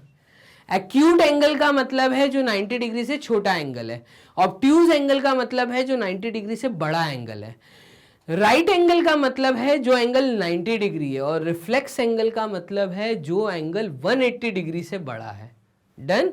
तो यहां पर 35 डिग्री एक एक्यूट एंगल है, छोटा है 90 डिग्री से, तो मैं कहूंगा ये एक्यूट एंगल है। 185 डिग्री एक रिफ्लेक्स एंगल है, 180 डिग्री से बड़ा है, ठीक है। 90 डिग्री एक राइट एंगल है क्योंकि करेक्ट 90 डिग्री का एंगल है, और 92 डिग्री क्योंकि 90 से बड़ा हो गया, 180 से छोटा है, तो इस केस में मैं कहूंगा ये एक ऑब्ट्यूज एंगल है। खत्म, बस इतना ही करना था। तो ये था लास्ट क्वेश्चन सेक्शन बी का, क्वेश्चन नंबर 24। मूव करते हैं नेक्स्ट क्वेश्चन, क्वेश्चन नंबर 25। यहां से हमारा चालू होता है सेक्शन सी। क्लियर है? तो सेक्शन सी में टोटल आपको 8 क्वेश्चन देखने को मिलेंगे। अब हर एक क्वेश्चन जो है वो 3 मार्क्स का है। इस क्वेश्चन को देखते हैं क्या बोल रहा है। Compare the fraction 7/12 and 9/16। तो क्वेश्चन नंबर 25 में कह रहा है कि आप दो फ्रैक्शंस को कंपेयर करिए। चलिए यहां पे लिख देते हैं सॉल्यूशन, और फिर यहां पे आएगा 7/12 आपको गिवन है, एंड दूसरा आपको क्या गिवन है, तो आपको गिवन है 9/16। अब देखिए ये दो फ्रैक्शन गिवन है और इनको कंपेयर करना है। जब भी वर्ड कंपेयर आता है दैट मीन्स आपको यहाँ पे बड़ा और छोटा बताना है, कौन सा ग्रेटर फ्रैक्शन है कौन सा छोटा फ्रैक्शन है। तो हम यहाँ पे क्या करेंगे, सबसे पहले तो हमें डिनोमिनेटर्स को सेम करना पड़ेगा, और डिनोमिनेटर्स को सेम करने के लिए हम यहाँ पर एलसीएम निकालेंगे। एलसीएम ऑफ 12 एंड 16, 12 और 16 का अगर मैं एलसीएम देखूं तो 12 और 16 का जो एलसीएम है वो आपका निकल के क्या आएगा। तो यहाँ पे एक काम करिए, टीचर को आप ये भी निकाल के दिखाइएगा, 12 एंड 16 का एलसीएम। तो 2 6 times is 12 and 2 8 times is 16। Again 2 3 times is 6 and 2 4 times is 8। Again 2 2 times is 4 and 2 1 times is 2। तो ये 3 चल रहा है और यहाँ पे ये 3 1 टाइम्स इज 3। तो कुल मिला के जो एलसीएम 12 और 16 का निकल के आया है वो है 2 × 2 इज 4, 4 × 2 इज 8, 8 × 2 इज 16 एंड 16 × 3। तो आप 16 × 3 करके यहाँ पे लिख दीजिए, तो ये आपका आ जाएगा 48। क्लियर है? तो 16 × 3 is 48। LCM of 12 and 16 is 48। अब आप देखिए आपको एक इक्विवेलेंट फ्रैक्शन बनाना है। 7/12 ऑलरेडी फ्रैक्शन दिया था, 12 को 68 बनाना है, तो 12 को 48 बनाना है, और 12 को 48 बनाने के लिए हम 12 के साथ क्या मल्टीप्लाई करें, तो हम 12 के साथ 4 का मल्टीप्लिकेशन करेंगे पहली बात। तो 12 के साथ जैसे ही मैं 4 का मल्टीप्लिकेशन करूंगा तो ये 48 आ जाएगा। अब क्योंकि नीचे 4 मल्टीप्लाई किया है तो इसको हमें 7 के साथ मल्टीप्लाई करना पड़ेगा, और 7 × 4 इज 28 अपॉन यहां पे 12 × 4, ये आपका आ जाएगा 48। क्लियर? और दूसरा फ्रैक्शन आपको दिया है 9/16। तो ये 9/16 जो दिया है, 16 को बराबर करने के लिए देखो 16 को 48 बनाना है, तो 16 को 48, 2 × 2 इज 4, 4 × 2 इज 8, 8 × 2 इज 16, तो 16 × 3 48, तो 16 × 3 कर देंगे यहाँ पे, क्योंकि 3 नीचे मल्टीप्लाई किया है तो यही 3 हमें ऊपर भी मल्टीप्लाई करना है। तो ये 9 × 3 will be 27 upon 16 × 3 that is 48। Done? इस तरीके से हमने एलसीएम ऑफ 12 एंड 16 निकाल लिया और ये 12 और 16 का एलसीएम 48 निकल के आ गया। तो सबके डिनोमिनेटर देखो, यहाँ पे दोनों के डिनोमिनेटर 48 हो गए। अब हमारे सामने जो फ्रैक्शन है वो है 28/48 एंड 27/48 और 28/48 ये जो फ्रैक्शन है ये बड़ा फ्रैक्शन है। तो मैं कहूंगा कि यहां पे 7/12 जो है ये बड़ा फ्रैक्शन है। ये आ जाएगा आपका 7/12 इज ग्रेटर देन 9/16। कंपेयर करने को बोला था तो ये हमने कंपेयर कर लिया, 7/12 इज ग्रेटर देन 9/16। डन। इस तरीके से हमने क्वेश्चन नंबर 25 3 मार्क्स का क्वेश्चन था, इसको कर लिया कंप्लीट। मूव करते हैं क्वेश्चन नंबर 26 की तरफ। क्वेश्चन नंबर 26 कह रहा है each corner of a cube is cut of. एक आपके पास क्यूब है, तो अगर मैं यहां पर देखूं एक क्यूब है मेरे पास और इस क्यूब का जो कॉर्नर है वो मैंने कट किया है। तो ये क्यूब है, क्यूब में टोटल नंबर ऑफ फेसेस 6 होती हैं। तो यहां पे इस चीज को हमें ध्यान रखना पड़ेगा, each corner of a cube is cut of. Corner जो है वो हमने कट किया और जैसे ही हमने कॉर्नर कट किया तो यहाँ पे ट्राइंगल शेप मुझे कॉर्नर में बनता हुआ दिख रहा है। आप देखिएगा इस तरीके से हमने इसको कट किया। तो ऐसा कहां पे रहेगा, ऊपर के 4 कॉर्नर और नीचे के 4 कॉर्नर्स में। क्लियर है, ट्राइंगल फॉर्मेशन हो जाएगा। तो each corner of a cube is cut off leaving a triangular face at each corner and an octagonal face in place of each face of the original cube. How many vertices and faces will be the new polyhedron have. तो यहां पे ये हमसे क्या कह रहा है, ये हमसे कह रहा है कि क्यूब का हर एक कॉर्नर कट करने पे ट्रायंगुलर फेस हमें मिल रहा है, ठीक है। और फिर उसके बाद जो फेस था, जो पहले स्क्वायर फेस था, अब वहां पे ऑक्टागोनल फेस बन रहा है। यहां पे अगर मैं आपको दिखाऊं ऑक्टागोनल फेस, तो ये देखिएगा ऑक्टागोनल मतलब 8 साइड का फेस। तो यहां पे 2 3 4 5 6 7 और 8। तो हर फेस जो कि पहले स्क्वायर था, अब वहां पे हर फेस जो है वो ऑक्टागोनल फेस और ट्रायंगुलर फेस नजर आएगा। ये ऐसा बोल रहा है आपको, क्लियर है। तो यहां पे अगर इसको देखूं तो एक ट्रायंगुलर फेस मुझे नजर आएगा और ऊपर देखूं तो जो स्क्वायर फेस था वहां पे 8 साइड्स वाला फेस मुझे नजर आ रहा है। क्लियर है। चलिए अब ये हमसे क्या कह रहा है कि how many vertices and faces will the new polyhedron have. एक नया पॉलीहाइड्रन हमें मिला है, इसमें कितने फेसेस होंगे, कितने वर्टाइसेस होंगे और कितने मैं कहूं यहां पर एजेस होंगी। एजेस की बात वैसे इन्होंने की है, इन्होंने सिर्फ हमसे वर्टाइसेस मांगे और फेसेस मांगे। तो अगर मैं क्यूब का केस देखता हूं तो क्यूब के केस में आप देखेंगे नंबर ऑफ फेसेस कितनी थी। तो नंबर ऑफ फेसेस जो यहां थी वो थी 6। डन। और नंबर ऑफ वर्टाइसेस अगर मैं देखूं तो नंबर ऑफ वर्टाइसेस क्यूब के केस में ये थी आपकी ऊपर 4 1 2 3 4 और नीचे 4। डन। तो यहां पे जो नंबर ऑफ वर्टाइसेस थी वो ऊपर 4 नीचे 4, मतलब टोटल 8 वर्टाइसेस यहां थी। तो नंबर ऑफ फेसेस 6 थी और नंबर ऑफ वर्टाइसेस 8 थी। ठीक है, अभी हमें ये जो नया पॉलीहाइड्रन मिला है इसकी बात हो रही है। तो यहां पे अगर मैं नंबर ऑफ फेसेस की बात करूं तो वो बढ़ जाएंगे। क्यों बढ़ जाएंगे, देखो 6 तो अगर मैं देखूं नंबर ऑफ इन न्यू पॉलीहाइड्रन अगर आप देखें तो नंबर ऑफ फेसेस ये बढ़ जाएंगे। क्यों बढ़ेंगे, तो यहां पे ऑक्टागोनल फेस भी है और ट्रायंगुलर फेस भी है। तो ऑक्टागोनल फेस अगर आप देखें तो 6 फेसेस तो ऑक्टागोनल बनेंगी। जो यहां पे ऑक्टागोनल फेसेस बन रही हैं तो नंबर ऑफ फेसेस, क्योंकि क्यूब में 6 थे तो 6 फेसेस के ऊपर ऑक्टागोनल फेसेस तो बनेंगी। तो 6 तो ऑक्टागोनल फेसेस हो गई, प्लस यहां पे जो ट्रायंगुलर फेसेस भी बन रही हैं, ट्रायंगुलर फेसेस हमें काउंट करने पड़ेंगे। तो 1 2 3 4, ऊपर 4 ट्रायंगुलर फेसेस भी आ जाएंगे और नीचे भी 4 ट्रायंगुलर फेसेस आ जाएंगे। इसका मतलब 8 ऑक्टागोनल के 6 ऑक्टागोनल के साथ साथ 8 ट्रायंगुलर फेसेस, और 6 + 8 ये हमारा निकल के आएगा 14 फेसेस। इस चीज को आपको बहुत अच्छे से समझना पड़ेगा। क्लियर? तो octagonal face, triangular face, 6 octagonal face और जो 8 हैं ये ट्रायंगुलर फेसेस। तो 6 + 8 14 फेसेस जो हैं ये हमें मिलेंगी। चलिए अब इसके बाद हम मूव करते हैं नंबर ऑफ वर्टाइसेस पे। तो नंबर ऑफ वर्टाइसेस कितनी है? नंबर ऑफ वर्टाइसेस अगर हम देखते हैं तो नंबर ऑफ वर्टाइसेस एक्चुअली 8 थी, अभी क्योंकि ट्रायंगुलर के कारण नंबर ऑफ वर्टाइसेस चेंज हो गई। यहां पे अगर हम काउंट करें तो नंबर ऑफ वर्टाइसेस 1 2 3 4 5 6 7 8 8 वर्टाइसेस ऊपर दिख रही हैं, ऐसे ही 8 वर्टाइसेस नीचे दिखेंगी। तो हम यहां पे कहेंगे 8 + 8, तो 8 ऊपर वर्टाइसेस, नीचे 8 वर्टाइसेस। ठीक है, अब इसके बाद तो नीचे की भी वर्टाइसेस हमारी काउंट हो गई हैं। अब हमें साइड की वर्टाइसेस काउंट करनी है। तो साइड की वर्टाइसेस कितनी है?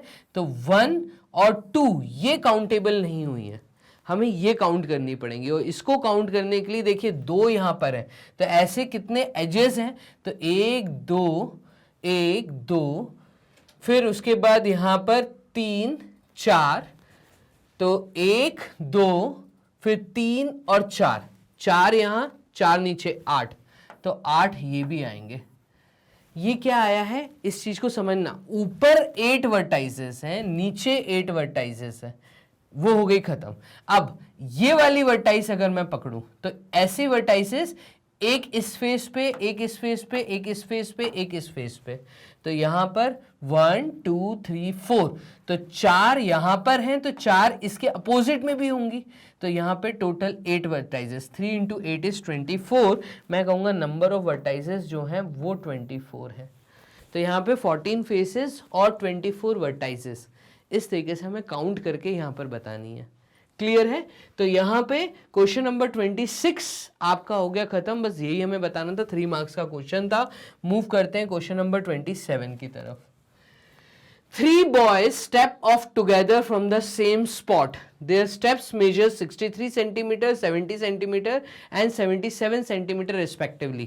3 लड़के हैं, ठीक है, 3 बॉयज हैं और ये एक ही पॉइंट से चलना चालू करते हैं। जब ये एक ही पॉइंट से चलना चालू करते हैं तो पहला जो स्टेप इन्होंने रखा, तो जो फर्स्ट बॉय था ए, उसने जो पहला स्टेप रखा, उसके पहले स्टेप की जो लेंथ थी वो 63 सेंटीमीटर थी। दैट मीन्स ये सब लोग तीनों एक साथ खड़े, तो तीनों अगर एक साथ खड़े हैं और आगे की तरफ मूव करना है तीनों को एक साथ, तो पहले पर्सन का जो स्टेप है वो 63 सेंटीमीटर मेजर कर रहा है।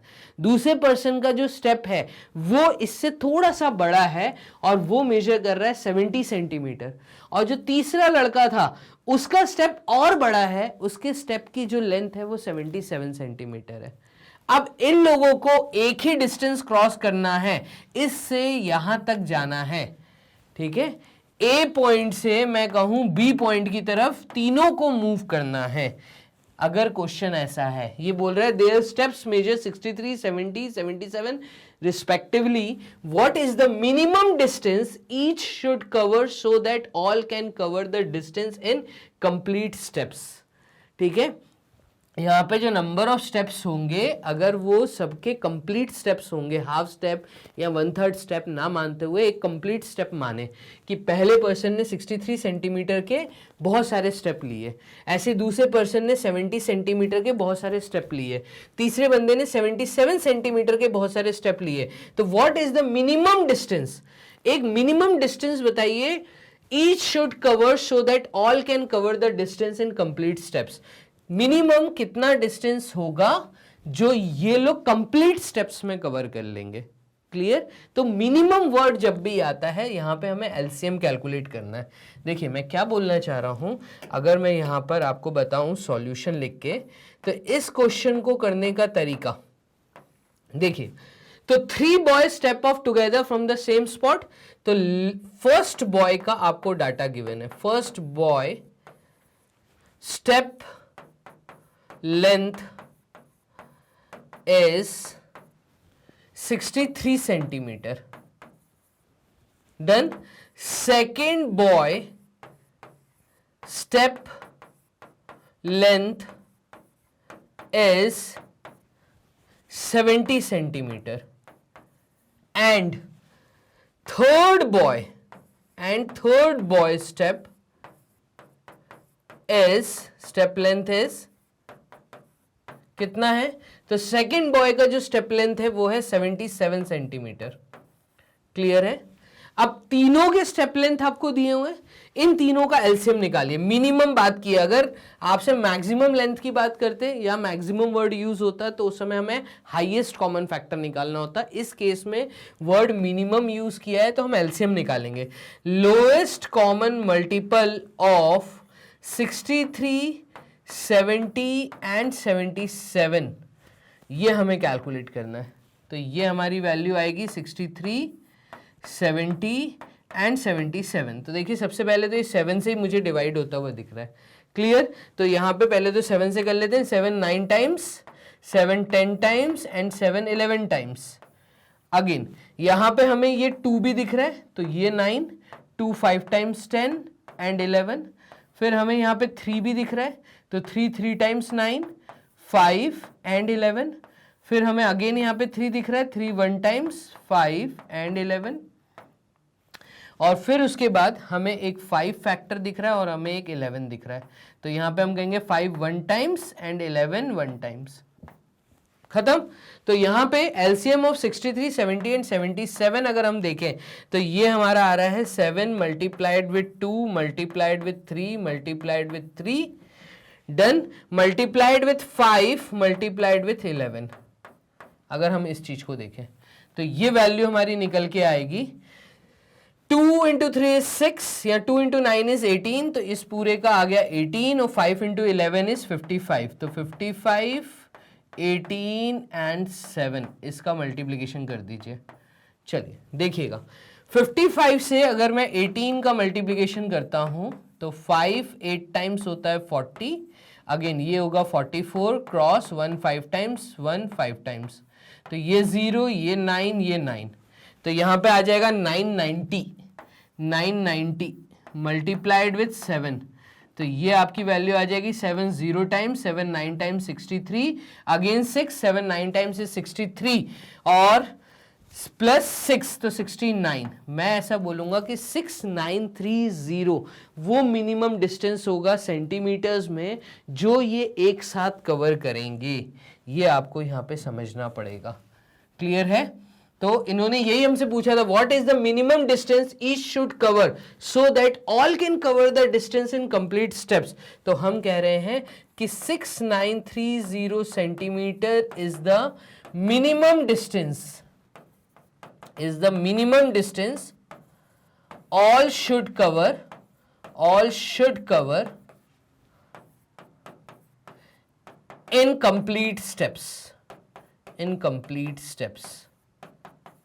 इतना डिस्टेंस कम से कम तीनों को चलना पड़ेगा। ठीक है, 6930 सेंटीमीटर का डिस्टेंस इन तीनों को चलना पड़ेगा सो दैट कंप्लीट स्टेप्स में वो लोग डिस्टेंस कवर कर ले। ठीक है, तो उनके जो स्टेप्स होंगे वो अगर ऐसे ही फिक्स स्टेप्स रहते हैं, पहला पर्सन 63 सेंटीमीटर ही सारे स्टेप लेके वहां तक जाता है, दूसरा पर्सन 70 सेंटीमीटर के ही सारे स्टेप रखता है, तीसरा पर्सन 77 सेंटीमीटर के ही सारे स्टेप रखता है, तो ये तीनों के तीनों कंप्लीट स्टेप्स में यहां तक इतने डिस्टेंस को कवर कर लेंगे। क्लियर है? चलिए मूव करते हैं क्वेश्चन नंबर 28 की तरफ। क्वेश्चन नंबर 28 क्या कह रहा है? From the following figure identify the angles. ये आप फिगर देखिए और इसमें से एंगल्स पहचानने की कोशिश करिए। चलिए, नेम 3 एक्यूट एंगल्स। आप इस फिगर को देखते हुए 3 एक्यूट एंगल्स बताइए। Name 3 acute angles. तो एक्यूट एंगल्स का मतलब क्या होता है? एक्यूट एंगल्स का मतलब है, acute angle means less than 90 degree angle, less than 90 degree का एंगल। तो यहां पे अगर मैं देखूं फर्स्ट पार्ट के लिए तो मेरा जवाब क्या होगा? Acute angle. तो लेस देन 90 डिग्री, 90 डिग्री से छोटा एंगल। तो ये एक प्रॉपर 90 डिग्री का एंगल बना रहा है। यहां पर अगर मैं देखूं तो ये परपेंडिकुलर दिया है, तो ये कंप्लीट 90 डिग्री का एंगल है। 90 डिग्री से छोटा एंगल मुझे दिख रहा है LOK। एंगल LOK, दूसरा एंगल मुझे दिख रहा है KOJ, एंगल KOJ। इन्होंने बोले 3 एक्यूट एंगल्स बताने, और एक एंगल मुझे दिख रहा है NOM, तो एंगल NOM, ये सब 90 डिग्री से छोटे एंगल्स हैं। दूसरे पार्ट में ये हमसे कह रहा है नेम 3 ऑब्ट्यूज एंगल्स, तो ऑब्ट्यूज एंगल की डेफिनेशन लिख देते हैं। Obtuse angle means more than 90 degree, more than 90 degree, 90 degree से बड़ा एंगल बताइए। तो 90 डिग्री से बड़ा एंगल, देखिए NOJ 90 डिग्री का एंगल है, यहां पे परपेंडिकुलर का साइन है, लेकिन अगर मैं देखूं तो NOK जो है ये वाला एंगल 90 डिग्री से बड़ा एंगल बनता हुआ मुझे नजर आ रहा है। क्लियर? तो यहां पे मैं कहूंगा एक एंगल है एंगल NOK। कितने एंगल्स बताने? 3 ऑब्ट्यूज एंगल्स बताने, ठीक है। फिर दूसरा एंगल अगर मैं देखूं तो यहां पे LOM, ये वाला एंगल, एंगल LOM, डन। तो यहां पे एक LOM भी हो गया। एक और मैं अगर यहां पे देखूं तो यहां पे MOJ भी मुझे दिख रहा है, एंगल MOJ। कौन सा एंगल MOJ? यहां से यहां तक। क्लियर है? ये 90 डिग्री से बड़ा एंगल मुझे नजर आ रहा है, क्योंकि देखो अगर JON 90 डिग्री है तो इसमें NOM और एक्स्ट्रा ऐड हो गया, ये वाला पार्ट एक्स्ट्रा ऐड हो गया, तो ये पूरा जो एंगल है ये एंगल 90 डिग्री से बड़ा बनता हुआ हमें यहाँ पे नजर आ रहा है। देखना, ये 90 डिग्री था, ये पार्ट और ऐड हो गया, तो JOM, ठीक है, ये हमने कर दिया। चलिए थर्ड पार्ट में ये हमसे क्या कह रहा है, तो name 2 straight angles, straight angles के नाम बताइए। यहां पे कौन कौन से एंगल स्ट्रेट बनते हुए दिख रहे हैं? स्ट्रेट एंगल का मतलब होता है जो एंगल 180 डिग्री बनाता हुआ दिखे। तो straight angle means 180 degree angle. तो यहां पे 180 डिग्री का एंगल देखूं तो MOK मुझे दिख रहा है, ठीक है, एंगल MOK। और दूसरा एंगल अगर मैं देखूं तो यहां पे मुझे एक दिख रहा है NOL, एंगल NOL। तो ये आपने पूरा क्वेश्चन 3 मार्क्स का क्वेश्चन नंबर 28 यहां कर लिया है खत्म। डन। अब मूव करते हैं क्वेश्चन नंबर 29 की तरफ।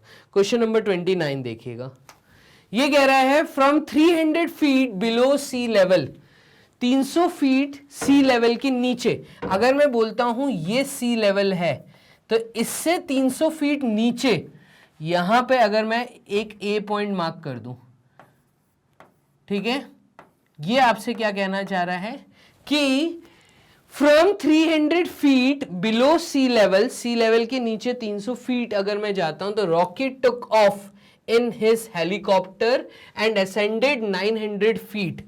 ठीक है, तो यहां पे अगर हेलीकॉप्टर उड़ना चालू करता है तो जो रॉकी है, एक पर्सन है रॉकी, ठीक है, ये नाम है किसी का, वो अगर अपना हेलीकॉप्टर लेके उड़ता है और अभी उसकी जो पोजीशन है वो यहां से उड़ा है और वो पोजीशन दिया है हमें 900 फीट।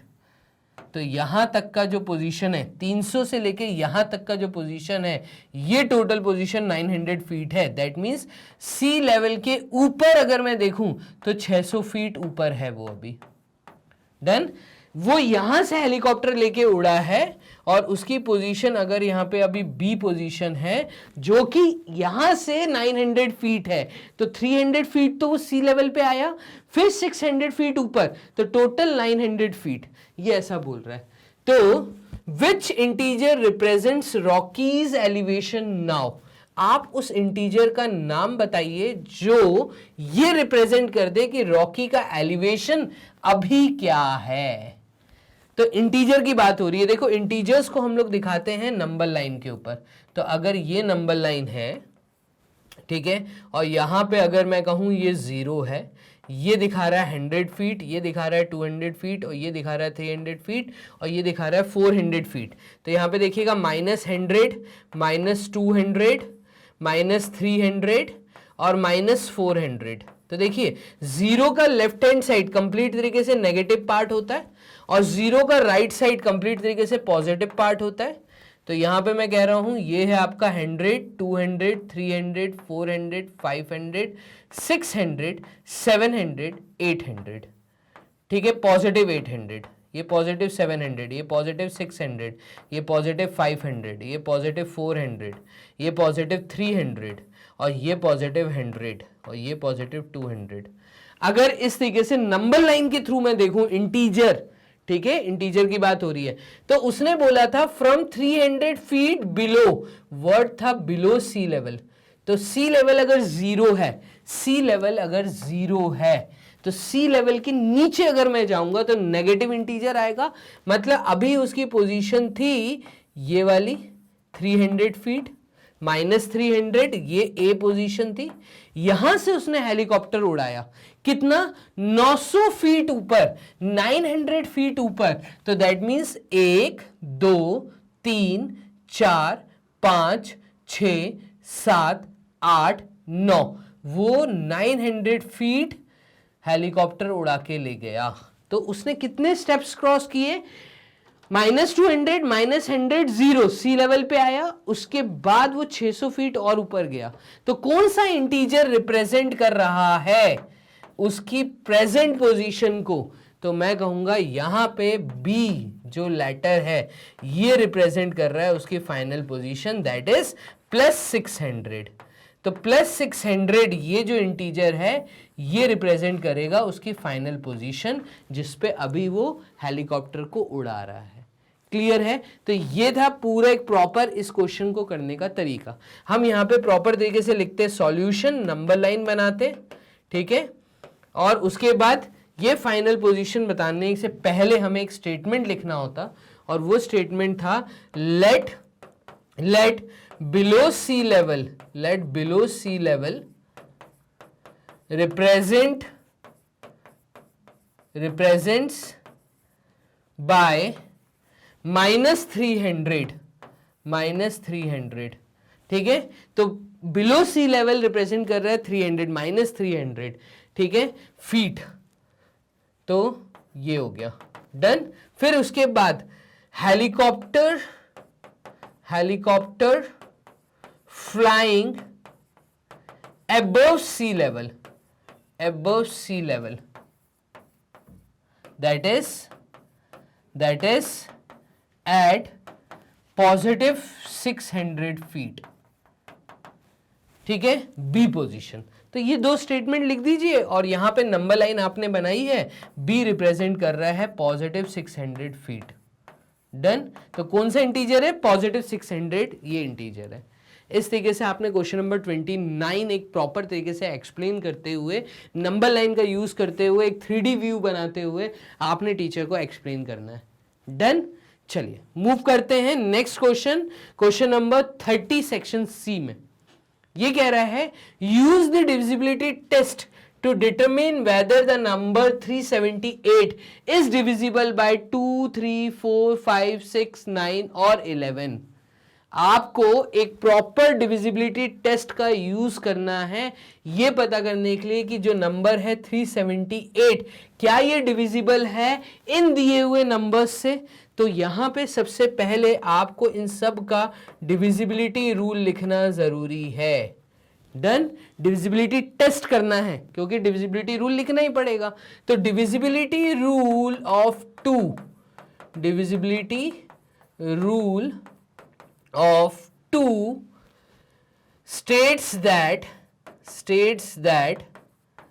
unit place या ones place should be even digit. Therefore, in 378, the unit place is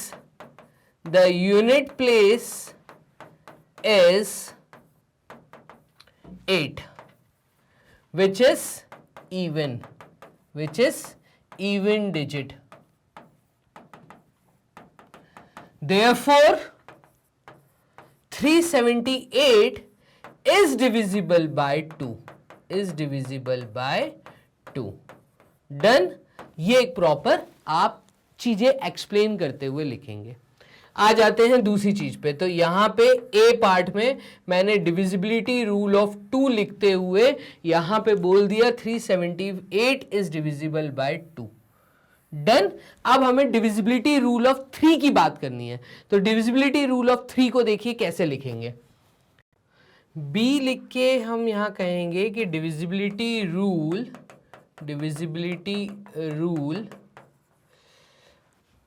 of 3 states that the sum of all digits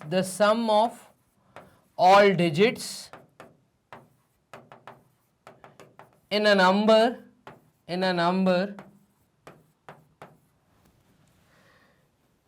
should have result divisible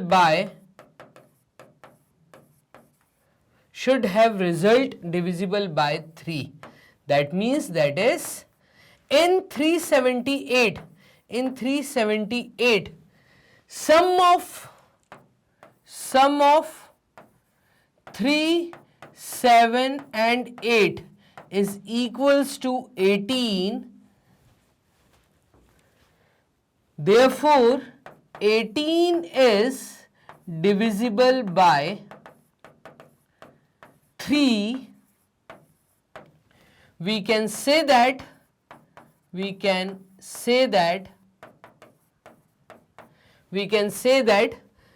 378 is divisible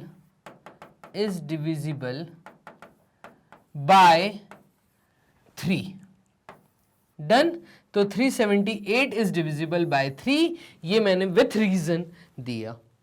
अब यहां पे समझना, कोई भी नंबर अगर 2 और 3 दोनों से डिविजिबल है तो वो नंबर 6 से भी डिविजिबल होगा. ये हम 6 के लिए बोल रहे हैं. तो यहां पे हम बोल रहे हैं divisibility rule of 6 states that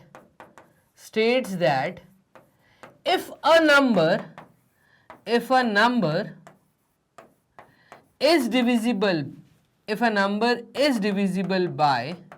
number is divisible by 2 and 3, then that number is also divisible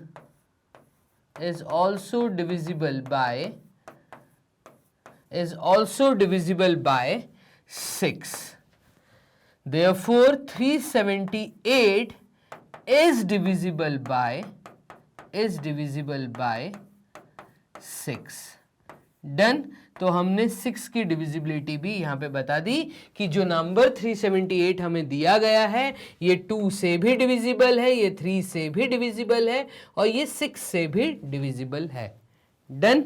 तो यहां पे divisibility rule of 6 states that if a number is divisible by 2 and 3 then that number is also divisible by 6. तो 378 is divisible by 6. अब हम 9 की भी बात कर लेते हैं. तो यहां पे मैं ले लेता हूं एक ब्लैंक शीट और यहां पे आपको समझाता हूं कि 9 की डिविजिबिलिटी क्या कह रही है. तो इस केस में मैं कहूंगा कि divisibility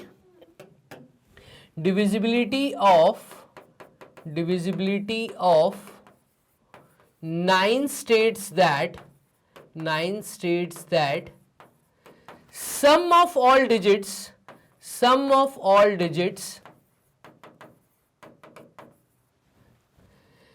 of a number should have result divisible by 9. That is, in 378 3 plus 7 plus 8 is equals to 18 and 18 is divisible by 9. Done.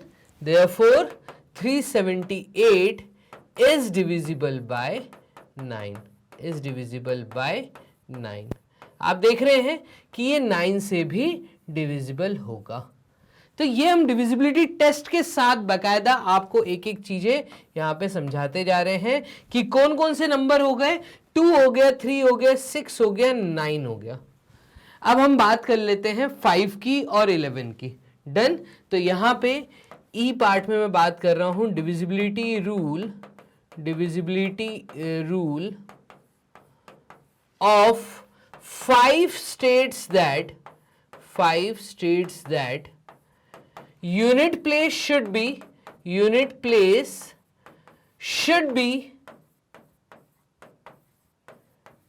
0 or 5, then the number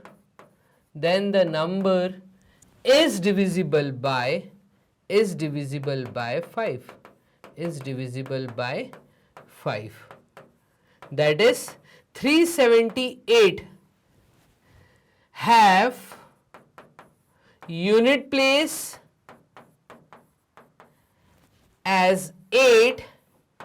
It is not divisible by 5. It is not divisible by 5.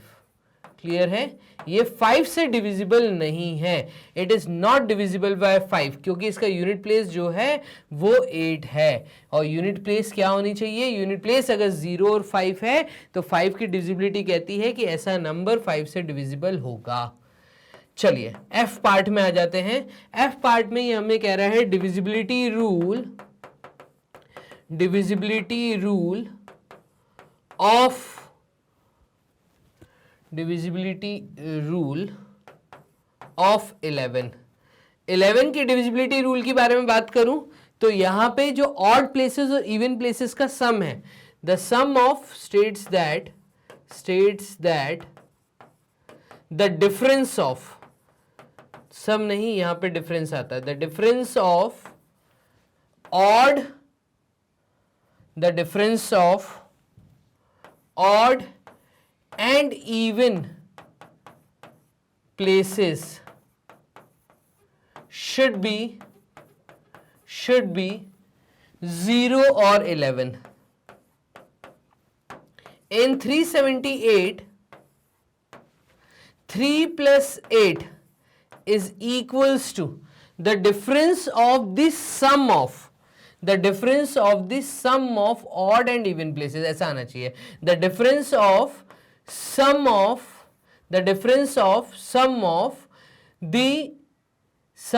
the odd and even places. ठीक है. and even place value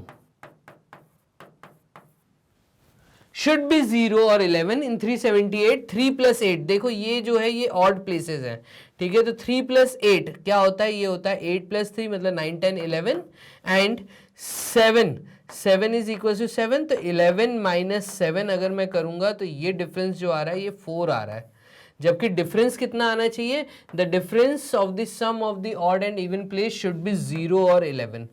तो मैं कहूंगा therefore 378 is not divisible by 11. Clear है. तो यहां पे देखिएगा आपने 9 11 और 5 इनको भी कर लिया. तो 11 भी हो गया, 5 भी हो गया. अब फाइनली बचता है क्या ये नंबर 4 से डिविजिबल है? तो 4 की डिविजिबिलिटी कहती है कि अगर हम यूनिट प्लेस और टेंस प्लेस को साथ में लेते हैं तो the place value of unit place, ones place and tens place taken together should be divisible by 4. यहां पर अगर मैं लिखता हूं जी पार्ट में divisibility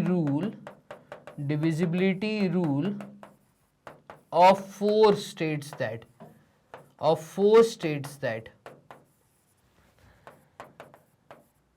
the number taken together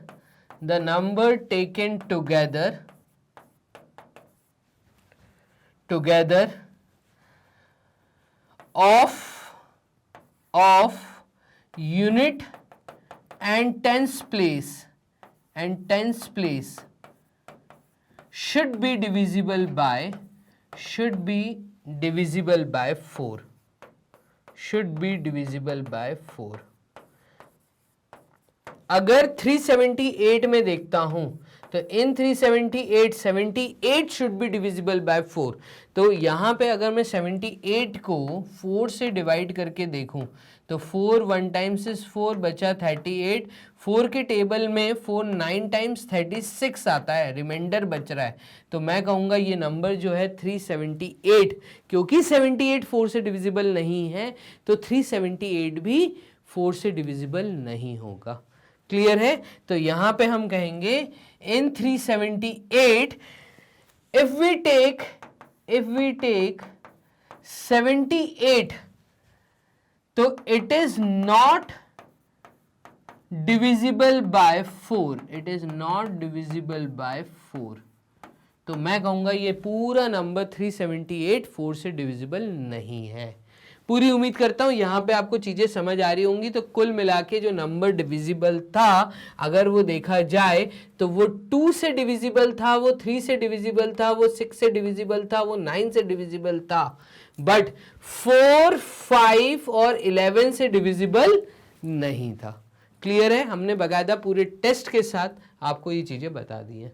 चलिए बोर्ड कर लेते हैं यहाँ पे क्लियर, और जो हमने एक्स्ट्रा शीट ली थी वहां से भी हम बोर्ड को कर देते हैं क्लियर. अब मूव करते हैं हम क्वेश्चन नंबर 31 की तरफ. तो यहाँ पे सेक्शन सी में जो क्वेश्चन नंबर 31 है ये कह रहा है आप फिगर की तरफ देखिए और इन क्वेश्चंस का जवाब दीजिए. Name all the triangles in the figure. इस फिगर में कितने ट्राइंगल्स बन रहे हैं उनका नाम बताइए. चलिए ए पार्ट देखते हैं. सबसे पहले ए पार्ट में कितने ट्राइंगल्स बन रहे हैं. तो यहाँ पे सबसे पहले तो एक कंप्लीट ट्राइंगल बन रहा है, ट्राइंगल ए बी सी. फिर एक ट्राइंगल बन रहा है A B O, triangle A B O. और फिर एक ट्राइंगल बन रहा है ट्राइंगल ए सी ओ. और फिर एक ट्राइंगल बन रहा है ट्राइंगल बी ओ सी. तो टोटल 4 ट्राइंगल बन रहे हैं यहाँ पे. एक कंप्लीट ट्राइंगल, 1 2 3. तो ये हमने फाइनली ट्राइंगल्स के नाम लिख दिए. फिर बी पार्ट में हमसे कह रहा है name all the triangles having the vertex O. वो सारे ट्राइंगल्स के नाम बताइए जिनका वर्टेक्स ओ है. तो मैं कहूंगा triangle A B O, triangle A C O and triangle B C O. Finally 4 triangle यहां और 3 ट्राइंगल यहां. सी पार्ट देखते हैं. देखिएगा name all the triangles having the vertex ए. आप वो सारे ट्राइंगल्स के नाम बताइए जिनका वर्टेक्स ए है. ठीक है, तो जिनका वर्टेक्स ए है ऐसे 3 ट्राइंगल मुझे यहां दिख रहे हैं. ट्राइंगल बी ओ ए, ठीक है, या A B O, triangle C O A, triangle C O A and triangle BAC. Done. पूरा बड़े ट्राइंगल में एक वर्टेक्स ए आ रहा है और इन 2 ट्राइंगल्स में भी आ रहा है ए वर्टेक्स. तो बस ये 3 पार्ट थे, ये हमने कर दिए. 3 मार्क्स का क्वेश्चन था. क्वेश्चन नंबर 31 हो गया है यहाँ खत्म. डन. सेक्शन सी में क्वेश्चन नंबर 31 हमने कर दिया क्लियर. और अब मूव करते हैं सेक्शन सी के क्वेश्चन नंबर 32 के पास. क्वेश्चन नंबर 32 क्या कह रहा है इसको देखिएगा. Give a rough estimate by rounding off to the nearest hundreds and also a closer estimate by rounding off to the nearest 10. तो आपको नंबर्स दिए हैं और इन दोनों के बीच में एक नेगेटिव साइन है. तो अगर हमसे बात हो रही है नियरेस्ट हंड्रेड्स की, तो नियरेस्ट हंड्रेड्स की अगर हमारे पास बात हो रही है तो नियरेस्ट हंड्रेड्स हमें कौन से 2 नंबर दिए हैं. हमें एक नंबर दिया है 489348. ये हमें नंबर दिया है. नियरेस्ट हंड्रेड्स की बात हो रही है तो इस केस में मैं कहूंगा यहां पे 489300 आएगा नियरेस्ट हंड्रेड्स. तो नियरेस्ट हंड्रेड्स की बात होती है, इसके जस्ट बाद वाला जो डिजिट है वो क्योंकि 5 से छोटा है तो 3 के बाद 2 जीरोस लग जाएंगे। और नियरेस्ट हंड्रेड्स एक नंबर हमें दिया है 48,365 और नियरेस्ट हंड्रेड्स की बात हो रही है क्योंकि ये नंबर 5 को क्रॉस कर रहा है, क्योंकि 6 है नेक्स्ट नंबर, तो इस केस में हम कहेंगे ये होगा 48,400। अब नियरेस्ट हंड्रेड्स, तो give a rough estimate of this. Nearest hundreds की अगर बात हो रही है तो हम कहेंगे देयरफॉर 48,9300 में से हम माइनस कर देंगे 48,400 को, और यहां पे हमारी वैल्यू आएगी 2 जीरोस, 13 में से 4 गए तो 13 में से 4 गए, बचे 6 और 3 9, यहाँ पे हंड्रेड्स प्लेस पे 9 आ जाएगा। फिर उसके बाद 9 ने कैरी दिया था 3 को, ये हुआ 8, 8 में से 8 गए 0, डन। और 8 में से तो यहां पर 9 बन गया था 8, डन। तो यहां पे फिर 8 में से 4 गए तो ये बचा 4 और एक आगे वाला 4। तो यहां पे मैं कहूंगा कि ये आपका 4,40,900 एक एस्टिमेटेड वैल्यू आ गई। यहां पे हम लिख देंगे अप्रॉक्स नियरेस्ट हंड्रेड्स, ये हमारा हो गया। और नियरेस्ट, उसके बाद हमसे एक बात और की गई है, हमसे बात की गई है and also a closer estimate by rounding off to nearest tens. तो नियरेस्ट टेंस की भी बात की गई है हमसे। अगर मैं नियरेस्ट टेंस की बात करूं तो नंबर हमें दिया गया था 489348, डन। तो हमें नंबर दिया गया था 489348। नियरेस्ट टेंस की बात की है क्योंकि ये 5 को क्रॉस कर रहा है 8, तो हम नियरेस्ट टेंस इसको लिख सकते हैं 489350, 4 बढ़ जाएगा, डन। तो यहां पर दूसरा नंबर हमें दिया था 48365, नियरेस्ट टेंस की बात की गई है, तो यहाँ पे ये 5 है, इसको हम 70 लिख सकते हैं, तो ये हो जाएगा 48,370 नियरेस्ट टेंस। और इन दोनों का अगर मैं सब्ट्रैक्शन करता हूं तो देखिएगा 489350 में से आप माइनस कर दीजिए 48,370 को, तो ये वैल्यू आपको मिल जाएगी। देखिए 15 में से 7 गए तो 15 में से 7 गए 5 और 8, तो यहाँ पे ये हुआ 80। 15 ने 3 से लिया होगा तो ये हुआ 2, 2 में से 3 नहीं जा सकता तो 12 में से 3 गए, तो 12 में से 3 गए, 12 में से 3 गए तो 12 गया, 11 गया, 10 गया, यहाँ पे आएगा 9, 980, ठीक है। तो 12 में से 3 गए, 12 ने 9 से कैरी लिया 8, 8 में से 8 गए 0, तो यहाँ पे ये आ जाएगा 0, और फिर 8 में से 4 गए तो यहाँ पे आएगा 4, और फिर आएगा आगे 4, तो यहाँ पे मैं कहूँगा 44098, ये आपकी वैल्यू आएगी अप्रॉक्स। क्लियर है? तो यहाँ पे सब्ट्रैक्शन करना था, एक वैल्यू मेरी ये आ रही है और दूसरी वैल्यू मेरी ये आ रही है, nearest tense and nearest hundreds की अगर बात हो। क्लियर है? तो यहाँ पर अब हम मूव करते हैं क्वेश्चन नंबर 33 पे। तो हमने क्वेश्चन नंबर 32 सेक्शन सी तक कर दिया है खत्म, और क्वेश्चन नंबर 33 से आपको ये मिलेंगे 4 मार्क्स के क्वेश्चन जो कि हैं सेक्शन डी चालू, ठीक है। तो यहां पे आपको 5 क्वेश्चन मिलेंगे क्वेश्चन नंबर 33 से लेके क्वेश्चन नंबर 37 तक। चलिए, तो यहां पे देखिएगा ये बोल रहा है फिगर देखते हुए जवाब दीजिए। तो answer the following questions for the given figure. What are the lines P Q and R called?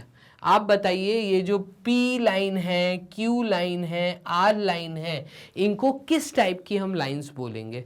तो मैं कहूंगा lines P Q R are called intersecting lines.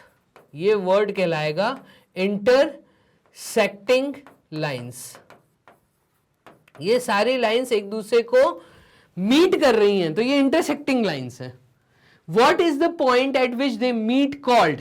तो इस पॉइंट पे जहां वो मीट कर रहा है, इस पॉइंट को हम इंटरसेक्शन पॉइंट कहेंगे। Intersection point, done. Label it on the figure.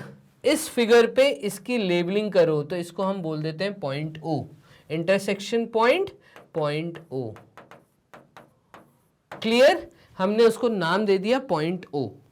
How many lines can pass through the labelled point, अगर मैं इस पॉइंट की बात करूं, जिस पॉइंट को आपने लेबल किया है, इस पॉइंट से कितनी लाइन्स क्रॉस कर सकती हैं, तो मैं कहूंगा infinite number of lines, infinite number of lines can pass from a point in a plane, from a point in a plane, कोई भी प्लेन के ऊपर अगर कोई एक पॉइंट है, from one point, from a point का मतलब from one point, ये मैं वर्ड बोलना चाहता, तो from one point in a plane, single point अगर कोई भी मैं प्लेन में मार्क कर दूं तो इस पॉइंट से infinite number of lines cross कर सकती हैं, इन्फिनाइट नंबर ऑफ लाइंस। ये हमारा जवाब आएगा क्वेश्चन नंबर 33। ये हो गया हमारा यहाँ पे सॉल्व। ठीक है, मूव करते हैं बोर्ड क्लियर करके नेक्स्ट क्वेश्चन, क्वेश्चन नंबर 34 को देखते हैं। तो यहां पे देखिएगा क्वेश्चन नंबर 34 क्या कह रहा है, find the HCF of 2261 3059 and 3325। तो इसका HCF निकालना है, तो एक काम करिए, HCF निकालने के लिए हम क्या करेंगे, हाईएस्ट कॉमन फैक्टर बताना है, तो इन सब के अलग अलग फैक्टर्स निकाल लेते हैं। तो HCF ऑफ 2261 3059 एंड 3325, इसका HCF निकालना है। तो चलिए HCF निकालते हैं। यहाँ पर सबसे पहला नंबर दिया है 2261, तो इसका पहला फैक्टर 2 तो नहीं होगा। ठीक है, 2 क्यों नहीं होगा, क्योंकि इवन डिजिट जो है यहाँ पे 1 दिए, तो मतलब जो यूनिट्स डिजिट है वो इवन डिजिट नहीं दी है। ठीक है, फिर 3 से देखेंगे तो 4 + 6 इज 10, 10 + 1 इज 11, तो 3 से भी डिवाइड नहीं होगा, तो ये 2 से नहीं होगा, 3 से नहीं होगा, 6 से नहीं होगा, तो 2 से डिवाइड नहीं है, 3 से नहीं है, 6 से नहीं है। 2 + 2 इज 4, 4 + 6 इज, तो 4 + 6 इज 10, 10 + 1 इज 11, ये 9 से भी डिविजिबल नहीं है। डन। 4 से डिविजिबल है क्या, तो लास्ट के 2 प्लेसेस हैं 61, तो 4 से 4 1 टाइम्स इज 4 21, 4 के डिविजन 21 नहीं आता, तो ये 4 से भी डिविजिबल नहीं है, ये 5 से भी डिविजिबल नहीं है। तो देखिए 2 से नहीं है, 3 से नहीं है, 4 से नहीं है, 5 से नहीं है, यूनिट प्लेस पे 0 और 5 होना चाहिए, तो 5 से भी डिविजिबल नहीं है, 6 से नहीं है, 9 से नहीं है। अब हम 7 की डिविजिबिलिटी चेक कर लेते हैं, तो ये नंबर क्या 7 से डिविजिबल है, तो 7 3 टाइम्स इज 21, बचा 16, 7 2 टाइम्स इज 14, बचा 21, 7 3 टाइम्स इज 21। यस, ये 7 से डिविजिबल था। डन। अब ये जो नंबर है 323, ये आता है 17 के टेबल में।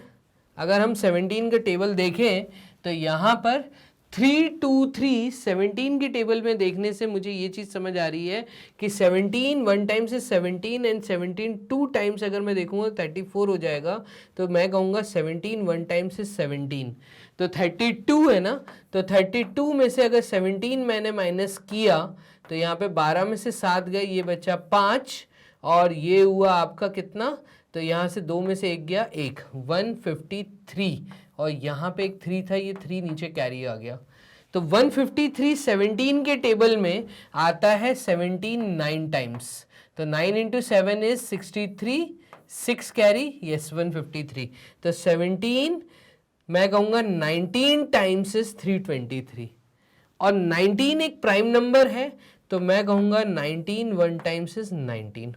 तो कुल मिला के जो फैक्टर्स निकल के आए हैं वो निकल के आए हैं 7 17 एंड 19, किसके 2261 के। तो 7 17 एंड 19 ये इसके फैक्टर्स निकल के आए। चलिए ठीक है, नेक्स्ट देख लेते हैं आगे। नेक्स्ट हमारे पास है नंबर 3059। तो 3059 अगेन 2 से डिविजिबल नहीं है, 3 से डिविजिबल, तो 9 + 5 इज 14, ये 3 से भी डिविजिबल नहीं है। ठीक है, 4 से भी डिविजिबल नहीं है, 5 से भी नहीं है, 2 और 3 से नहीं है, तो 6 से नहीं होगा, तो यहाँ पे पक्का ये 7 से डिविजिबल होगा। चेक कर लेते हैं। 7 4 टाइम्स इज 28, बचा 25, तो 7 3 times is 21, 49, 7 7 times is 49, yes ठीक है, तो 437 ये आ गया। अगेन क्या ये 7 से डिविजिबल है, तो देख लेते हैं। 7 6 टाइम्स इज 42, बट यहाँ पे 17 आ गया तो ये 7 से तो नहीं जाएगा, ये 7 से जाएगा। 17 से देख लेते हैं। 17 1 टाइम्स इज 17, 17 3 टाइम्स अगर मैं चेक करता हूँ तो 17 3 टाइम्स होता है 51 और 17 2 टाइम्स होता है 34। ठीक है, तो मैं कहूँगा 17 2 टाइम्स करके देखते हैं। तो 437 यहाँ पे 437 डिवाइड हो रहा है 17 से। ठीक है, चेक करते हैं। 17 2 टाइम्स इज 34, 13 में से 4 गए तो ये बचा 9, ये 7 उतर गया नीचे और यहाँ पे ये हो गई खत्म। ठीक है, तो 13 में से 4 गए, 6 और 3 9, यस 97। 17 के टेबल में 197 अगर मुझे चेक करना है तो यहाँ पे 17 के टेबल में 97 यहाँ पे नहीं आता है। ठीक है, देखते हैं एक बार चेक करके। 17 4 टाइम्स इज, तो यहाँ पे 5 टाइम्स 6 टाइम्स, 6 टाइम्स देखें, 6 7 टाइम्स इज 42 और ये ज़्यादा हो गया। 17 5 टाइम्स इज 35 एंड 85, तो यहाँ पे 97 डिवाइड नहीं हो रहा है, इसका मतलब 17 से डिवाइड नहीं होगा। एक बार 19 से करके देखें तो 19 1 टाइम्स कितना होता है, देखिएगा 437 को मैं 19 से डिवाइड करता हूँ। 19 1 टाइम्स, 19 2 टाइम्स, तो ये हो जाएगा 19 2 टाइम्स, क्योंकि 19 3 टाइम्स जो होता है ये होता है तुम्हारा 57, वैल्यू बड़ी आ रही है। तो 19 2 टाइम्स, 2 9 टाइम्स इज 18, 18 का 8 कैरी 1 38, तो 43 में से 38 गए तो ये बचा 5 57 और 19 के टेबल में 57 आता है। 19 3 टाइम्स इज 57। क्लियर है, तो मैं कहूँगा 19 से डिवाइड होगा 23 टाइम्स। अगेन 23 एक प्राइम नंबर है तो 23 1 टाइम्स इज दिस। डन। आगे नेक्स्ट हमारे पास जो नंबर दिया है तो इसके फैक्टर्स निकल के आए हैं। किसके? 3059 के जो फैक्टर्स निकल के आए हैं वो हैं 7 इंटू 19 इंटू 23। आप देखेंगे इन दोनों का जो HCF है वो 7 और 19 आ गया, 7 और 19 आ गया। तो हाईएस्ट कॉमन फैक्टर, जो सबसे बड़ा कॉमन फैक्टर है वो हमें बताना है। चलिए आगे का नंबर और हम चेक कर लेते हैं। इसके यूनिट प्लेस पे हमें 5 दिख रहा है तो ये 5 से डिविजिबल है। 3325 ये 5 से डिविजिबल है सबसे पहली बात। तो 5 6 टाइम्स, 5 6 टाइम्स, 5 5 टाइम्स। अगेन ये 5 से डिविजिबल है। 5 1 टाइम्स 5, 5 3 टाइम्स 15, 5 3 टाइम्स 15। और 133 7 से डिविजिबल है। यस, 7 1 टाइम्स इज 7, बचा 63। 7 9 टाइम्स इज 63 और देखिए 19 एक फैक्टर आ गया। तो कुल मिला के अगर मैं देखूं 3325 के भी जो फैक्टर्स आए हैं वो है 5 इंटू 5 इंटू 7 इंटू 19। तो ये तीनों नंबर्स के जो फैक्टर्स हैं इनमें कॉमन क्या है? इनमें कॉमन है 7 7 एंड 7। देन उसके बाद 19 19 एंड 19। तो मैं कहूंगा therefore HCF is 7 into 19 that is 133। तो HCF हमारा आ रहा है 133। इस चीज का आपको HCF निकालना था। 4 मार्क्स का क्वेश्चन था। एक मार्क्स इस चीज के मिलेंगे, 1 मार्क्स HCF लिखने का मिलेगा। 4 मार्क्स का क्वेश्चन। यहाँ पे हम लोगों का फाइनली क्वेश्चन नंबर 34 हो गया है खत्म। टोटल है 37 क्वेश्चंस। क्लियर? चलिए बोर्ड कर लेते हैं क्लियर। मूव करते हैं क्वेश्चन नंबर 35। देखिएगा ये कह रहा है Richa completed a fifth of her homework in the morning. Morning के समय तक रिचा अपना होमवर्क का 1/5 पार्ट खत्म कर चुकी थी एंड 2/7 ऑफ इट, उसी होमवर्क का जो 2/7 पार्ट था वो उसने दिन में खत्म किया, आफ्टरनून में। What fraction of her homework did she complete? आप बताइए अभी तक वो टोटल कितना कंप्लीट कर चुकी है।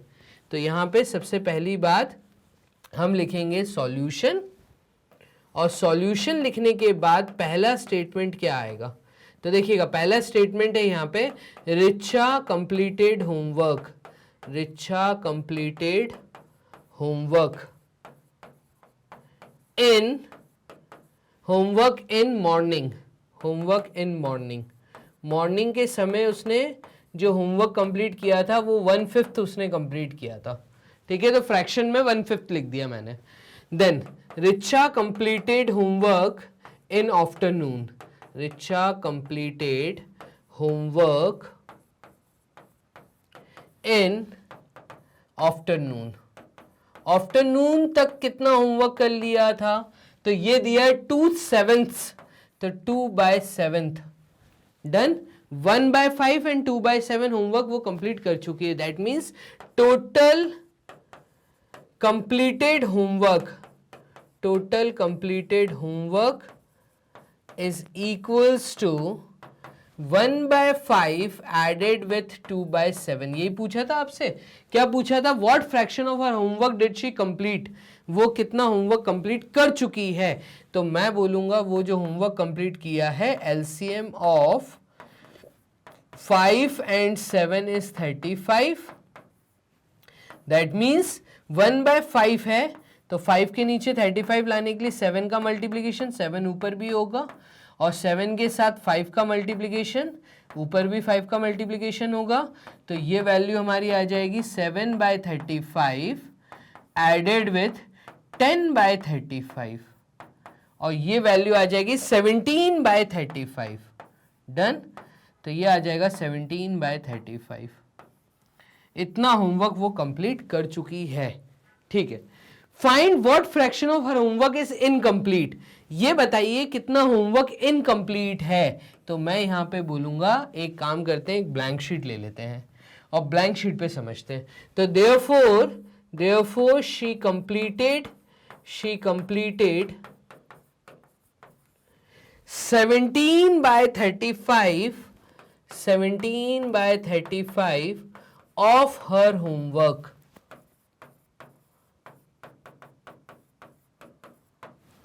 Therefore, she left with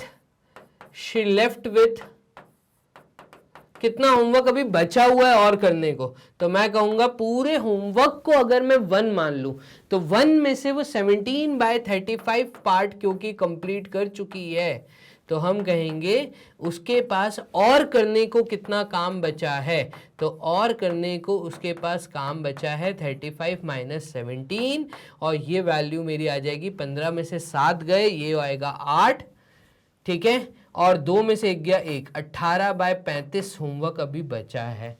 she यहां पे नाम क्या दिया था, तो नाम दिया था रिचा, तो मैं कहूंगा यहां पे therefore Richa has to complete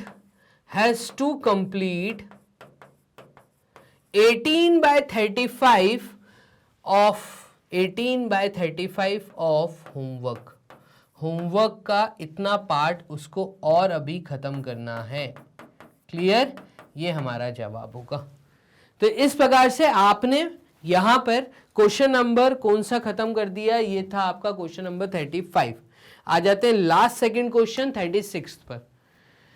second last question है ये, इसके बाद लास्ट क्वेश्चन है 37, वहां पे हम लोग खत्म कर लेंगे फाइनली अपने 10 मॉक टेस्ट पेपर्स। तो look at the given figure and answer the following, आप फिगर देखिए और इन क्वेश्चंस का जवाब दीजिए। आपसे कहा है name the point which are in the exterior, उन पॉइंट्स का नाम बताइए जो एक्सटीरियर में है। तो ए पार्ट का जवाब आएगा points in exterior are, points in exterior are. कौन कौन से पॉइंट सर्कल से बाहर बने हैं, वो है ए डी सी, ये सारे वो पॉइंट हैं जो एक्सटीरियर में मुझे दिख रहे हैं, ए डी और C. And the interior of the circle, points in interior लिख दीजिए। तो पॉइंट्स इन इंटीरियर अगर मैं देखता हूं तो इंटीरियर आर, इंटीरियर में कौन कौन से पॉइंट्स हैं, तो सिर्फ बी पॉइंट मुझे दिख रहा है जो इंटीरियर में, बी और ओ पॉइंट। तो मैं कहूंगा बी एंड ओ पॉइंट, ये 2 पॉइंट है, एक तो ओ पॉइंट दिख रहा है इंटीरियर में और एक बी पॉइंट दिख रहा है इंटीरियर में, और बाकी जो पॉइंट है P S T R Q, ये ऑन द सर्कल है, ना इंटीरियर है ना एक्सटीरियर, ये सर्कल के सर्कमफ्रेंस के ऊपर है। तो यहां पर ये हमारा जवाब है। बी पार्ट को देखिएगा, बी पार्ट में क्या कह रहा है, तो बी पार्ट में कह रहा है name the radii of the circle, इस सर्कल के रेडियस का नाम बताइए। रेडियस उस डिस्टेंस को बोलते हैं जो कि सेंटर पॉइंट से सर्कमफ्रेंस तक बनता है, डन। तो मैं कहूंगा रेडियस यहां पे क्या क्या है, तो रेडियस है यहां पर OT कॉमा, फिर O से लेके S तक OS कॉमा, फिर O से लेके P तक ये भी रेडियस है OP कॉमा, फिर O से लेके सरकमफ्रेंस तक Q तो OQ, और फिर O से लेके R तक सरकमफ्रेंस तक ये OR, और कोई मुझे यहाँ पे रेडियस नहीं नजर आ रहा। डन। चलिए अब देख लेते हैं आगे हमसे क्या बोल रहा है। ये हमसे आगे बोल रहा है name the diameter of the circle. आप सर्कल में बन रहे डायामीटर्स का नाम बताइए। तो डायामीटर्स आर, ये पूरा एक डायामीटर है, स्ट्रेट लाइन दिख रही है ST जो कि सेंटर से क्रॉस हो रही है, तो डायामीटर एक तो ST है। और कोई ऐसी लाइन है जो सेंटर से पास होके अपोजिट वर्ड मतलब कहीं सरकमफ्रेंस में मिल रही है, तो देखो P से लाइन तो निकल रही है बट वो आगे नहीं जा रही, तो ये रेडियस है OP, बट ये लाइन आगे तक नहीं जा रही। ऐसी OQ यहां तक तो आई बट आगे नहीं गई, OR R से O तो आई बट आगे नहीं गई, तो हम कहेंगे यहाँ पे जो डायामीटर बन रहा है वो सिर्फ ST है डायामीटर, जो सेंटर को पार कर ले, जो रेडियस सेंटर को क्रॉस कर ले, जो कॉर्ड, ऐसा मैं बोलूं ऐसी कॉर्ड जो सेंटर से होके निकले, उसको हम कहते हैं डायामीटर। ठीक है, तो डायामीटर्स ना होके यहाँ पे सिर्फ एक ही डायामीटर है, वो है ST। Name the chord of the circle. आप बताइए इस सर्कल में कौन सी कॉर्ड आपको नजर आ रही है, तो D पार्ट। कॉर्ड्स की अगर हम बात करें तो कॉर्ड्स आर बेसिकली वो लाइन सेगमेंट जो कि सर्कल के अंदर है और सरकमफ्रेंस पे दो डिफरेंट एंड पॉइंट दे रही हैं। तो आप देखिएगा, अगर मैं देखूं तो QR एक कॉर्ड मुझे नजर आ रही है, QR, ठीक है, क्योंकि सरकमफ्रेंस पे आप देखिए पॉइंट Q भी है, पॉइंट R भी है, और ये जो लाइन सेगमेंट है QR ये सर्कल के अंदर है और सरकमफ्रेंस के दो डिफरेंट एंड पॉइंट्स आपको दे रही है। डन। QO नहीं है, RO नहीं है, ये रेडियस है। ST की अगर मैं बात करूं तो देखिए सरकमफ्रेंस पे दो डिफरेंट पॉइंट हैं जिनको एक कॉमन लाइन मीट कर रही है, तो ST जो डायामीटर है इसको कॉर्ड भी बोलेंगे।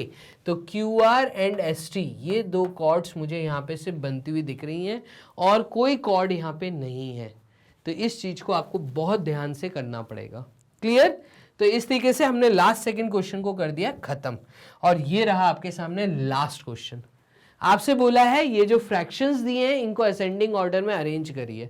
जब भी किसी फ्रैक्शन को एक असेंडिंग ऑर्डर में आपको अरेंज करना है तो असेंडिंग ऑर्डर के लिए हम सबसे पहले उनके डिनोमिनेटर्स को कॉमन करते हैं। तो देखिए आपको गिवन फ्रैक्शन क्या है, given fraction is, given fractions देखूं मैं तो हमें 2/3 दिया है, हमें 1/6 दिया है, हमें 5/9 दिया है एंड हमें 7/12 दिया है, ये हमें दिया है। ठीक है, इसके बाद हम बोलेंगे यहां पर कि एलसीएम ले लीजिए डिनोमिनेटर का, तो LCM of denominators, LCM of denominators. Done.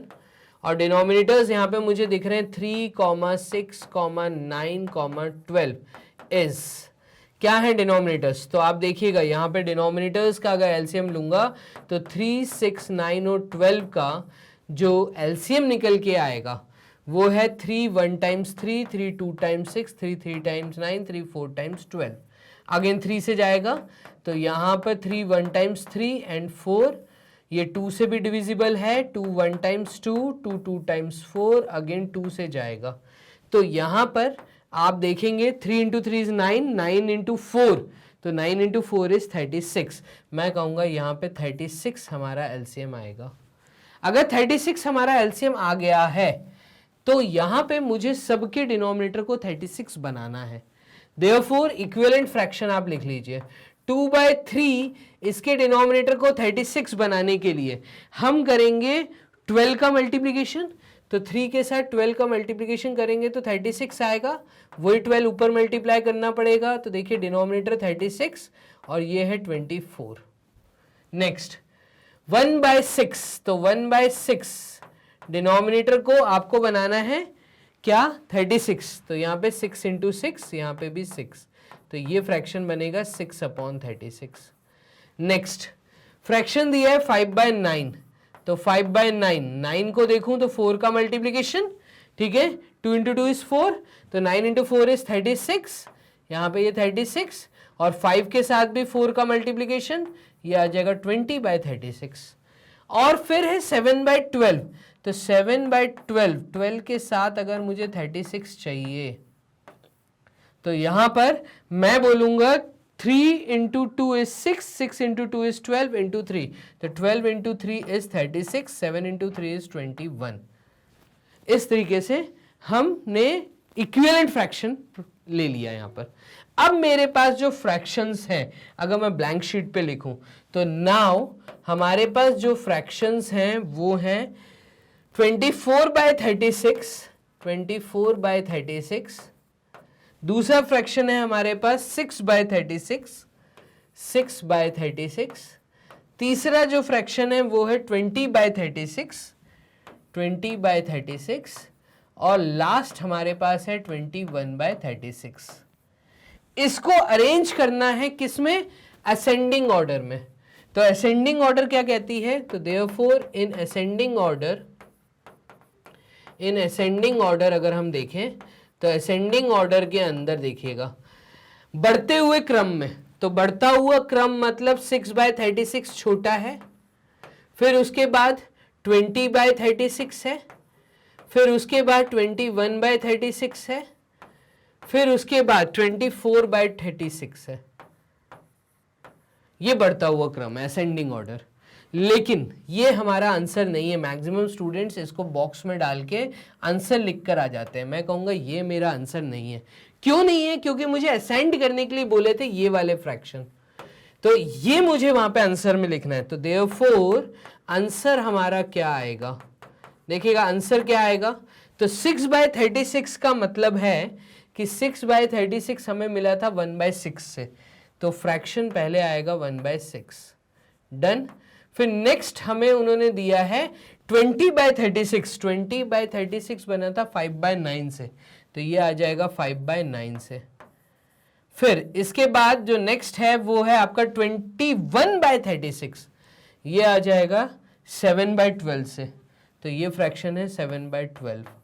और लास्ट हमें मिला है कौन सा? तो 24/36 बड़ा है मतलब 2/3, तो यहां पे लास्ट में मिलेगा 2/3। ये हमारा जवाब है, ये हमारा आंसर है। क्लियर? तो इस तरीके से हमने मॉक टेस्ट पेपर नंबर 10 का लास्ट सवाल, जो कि सेक्शन डी का क्वेश्चन नंबर 37 था, उसको कर लिया है खत्म। क्लियर? तो इसी तरह के अच्छे मॉक टेस्ट पेपर्स पाने के लिए, सारे मॉक टेस्ट घर पे पाने के लिए आप जल्दी नीचे कमेंट बॉक्स में जाइए। यहाँ पे आपको कमेंट बॉक्स से ऊपर मिलेगा डिस्क्रिप्शन बॉक्स, तो डिस्क्रिप्शन बॉक्स को जब आप क्लिक करते हैं तो आपको मिलेगी एक लिंक, उस लिंक को क्लिक करेंगे तो फॉर्म ओपन होगा, फॉर्म फिलअप कर दीजिए। मैग्नाब्रेन्स की टीम आपसे कांटेक्ट करके आपको ये सारे mock test papers hard copy और ई बुक फॉर्म में प्रोवाइड कर देंगे। इसी तरीके से अगर आप चाहते हैं कि जो क्लास वर्क है, जो यहाँ पे नोट्स प्रॉपर तरीके से हम लिख रहे हैं, बना रहे हैं, वो नोट्स भी आपको हार्ड कॉपी और ई बुक फॉर्म में चाहिए, तो सेम तरीका उसी फॉर्म को फिलअप कर दीजिए। तो मैग्नाब्रेन्स अकेला एक ऐसा प्लेटफॉर्म जो आपको तैयारी करवाता है कॉम्पिटिटिव एग्जाम्स की, एनसीईआरटी बुक की। अगर आप चाहते हैं सारे वीडियोस को एक प्रॉपर अरेंज मैनर में वॉच करना, तो यहाँ पे मैं आपसे कहूँगा कि आप magnabrains.com वेबसाइट पे आ जाइए। जैसे ही आप वेबसाइट पे आते हैं तो वेबसाइट पे आपको सारी वीडियोस एक प्रॉपर अरेंज मैनर में विदाउट एनी एडवर्टाइजमेंट मिल जाएंगी। क्लियर? अगर आप वॉच कर रहे हैं यूट्यूब चैनल, तो आप वीडियो को लाइक, सब्सक्राइब और शेयर करना मत भूलिए। फॉलो कर सकते हैं फेसबुक, इंस्टा और टेलीग्राम के through. Clear? Best quality content सिर्फ मैग्नाब्रेन्स के प्लेटफॉर्म पे, वो भी बेस्ट फैकल्टीज के द्वारा ही आपको डिलीवर किया जाता है। तो चलिए मिलते हैं किसी और अच्छी वीडियो में, तब तक के लिए अपना ध्यान रखिएगा। Bye and take care.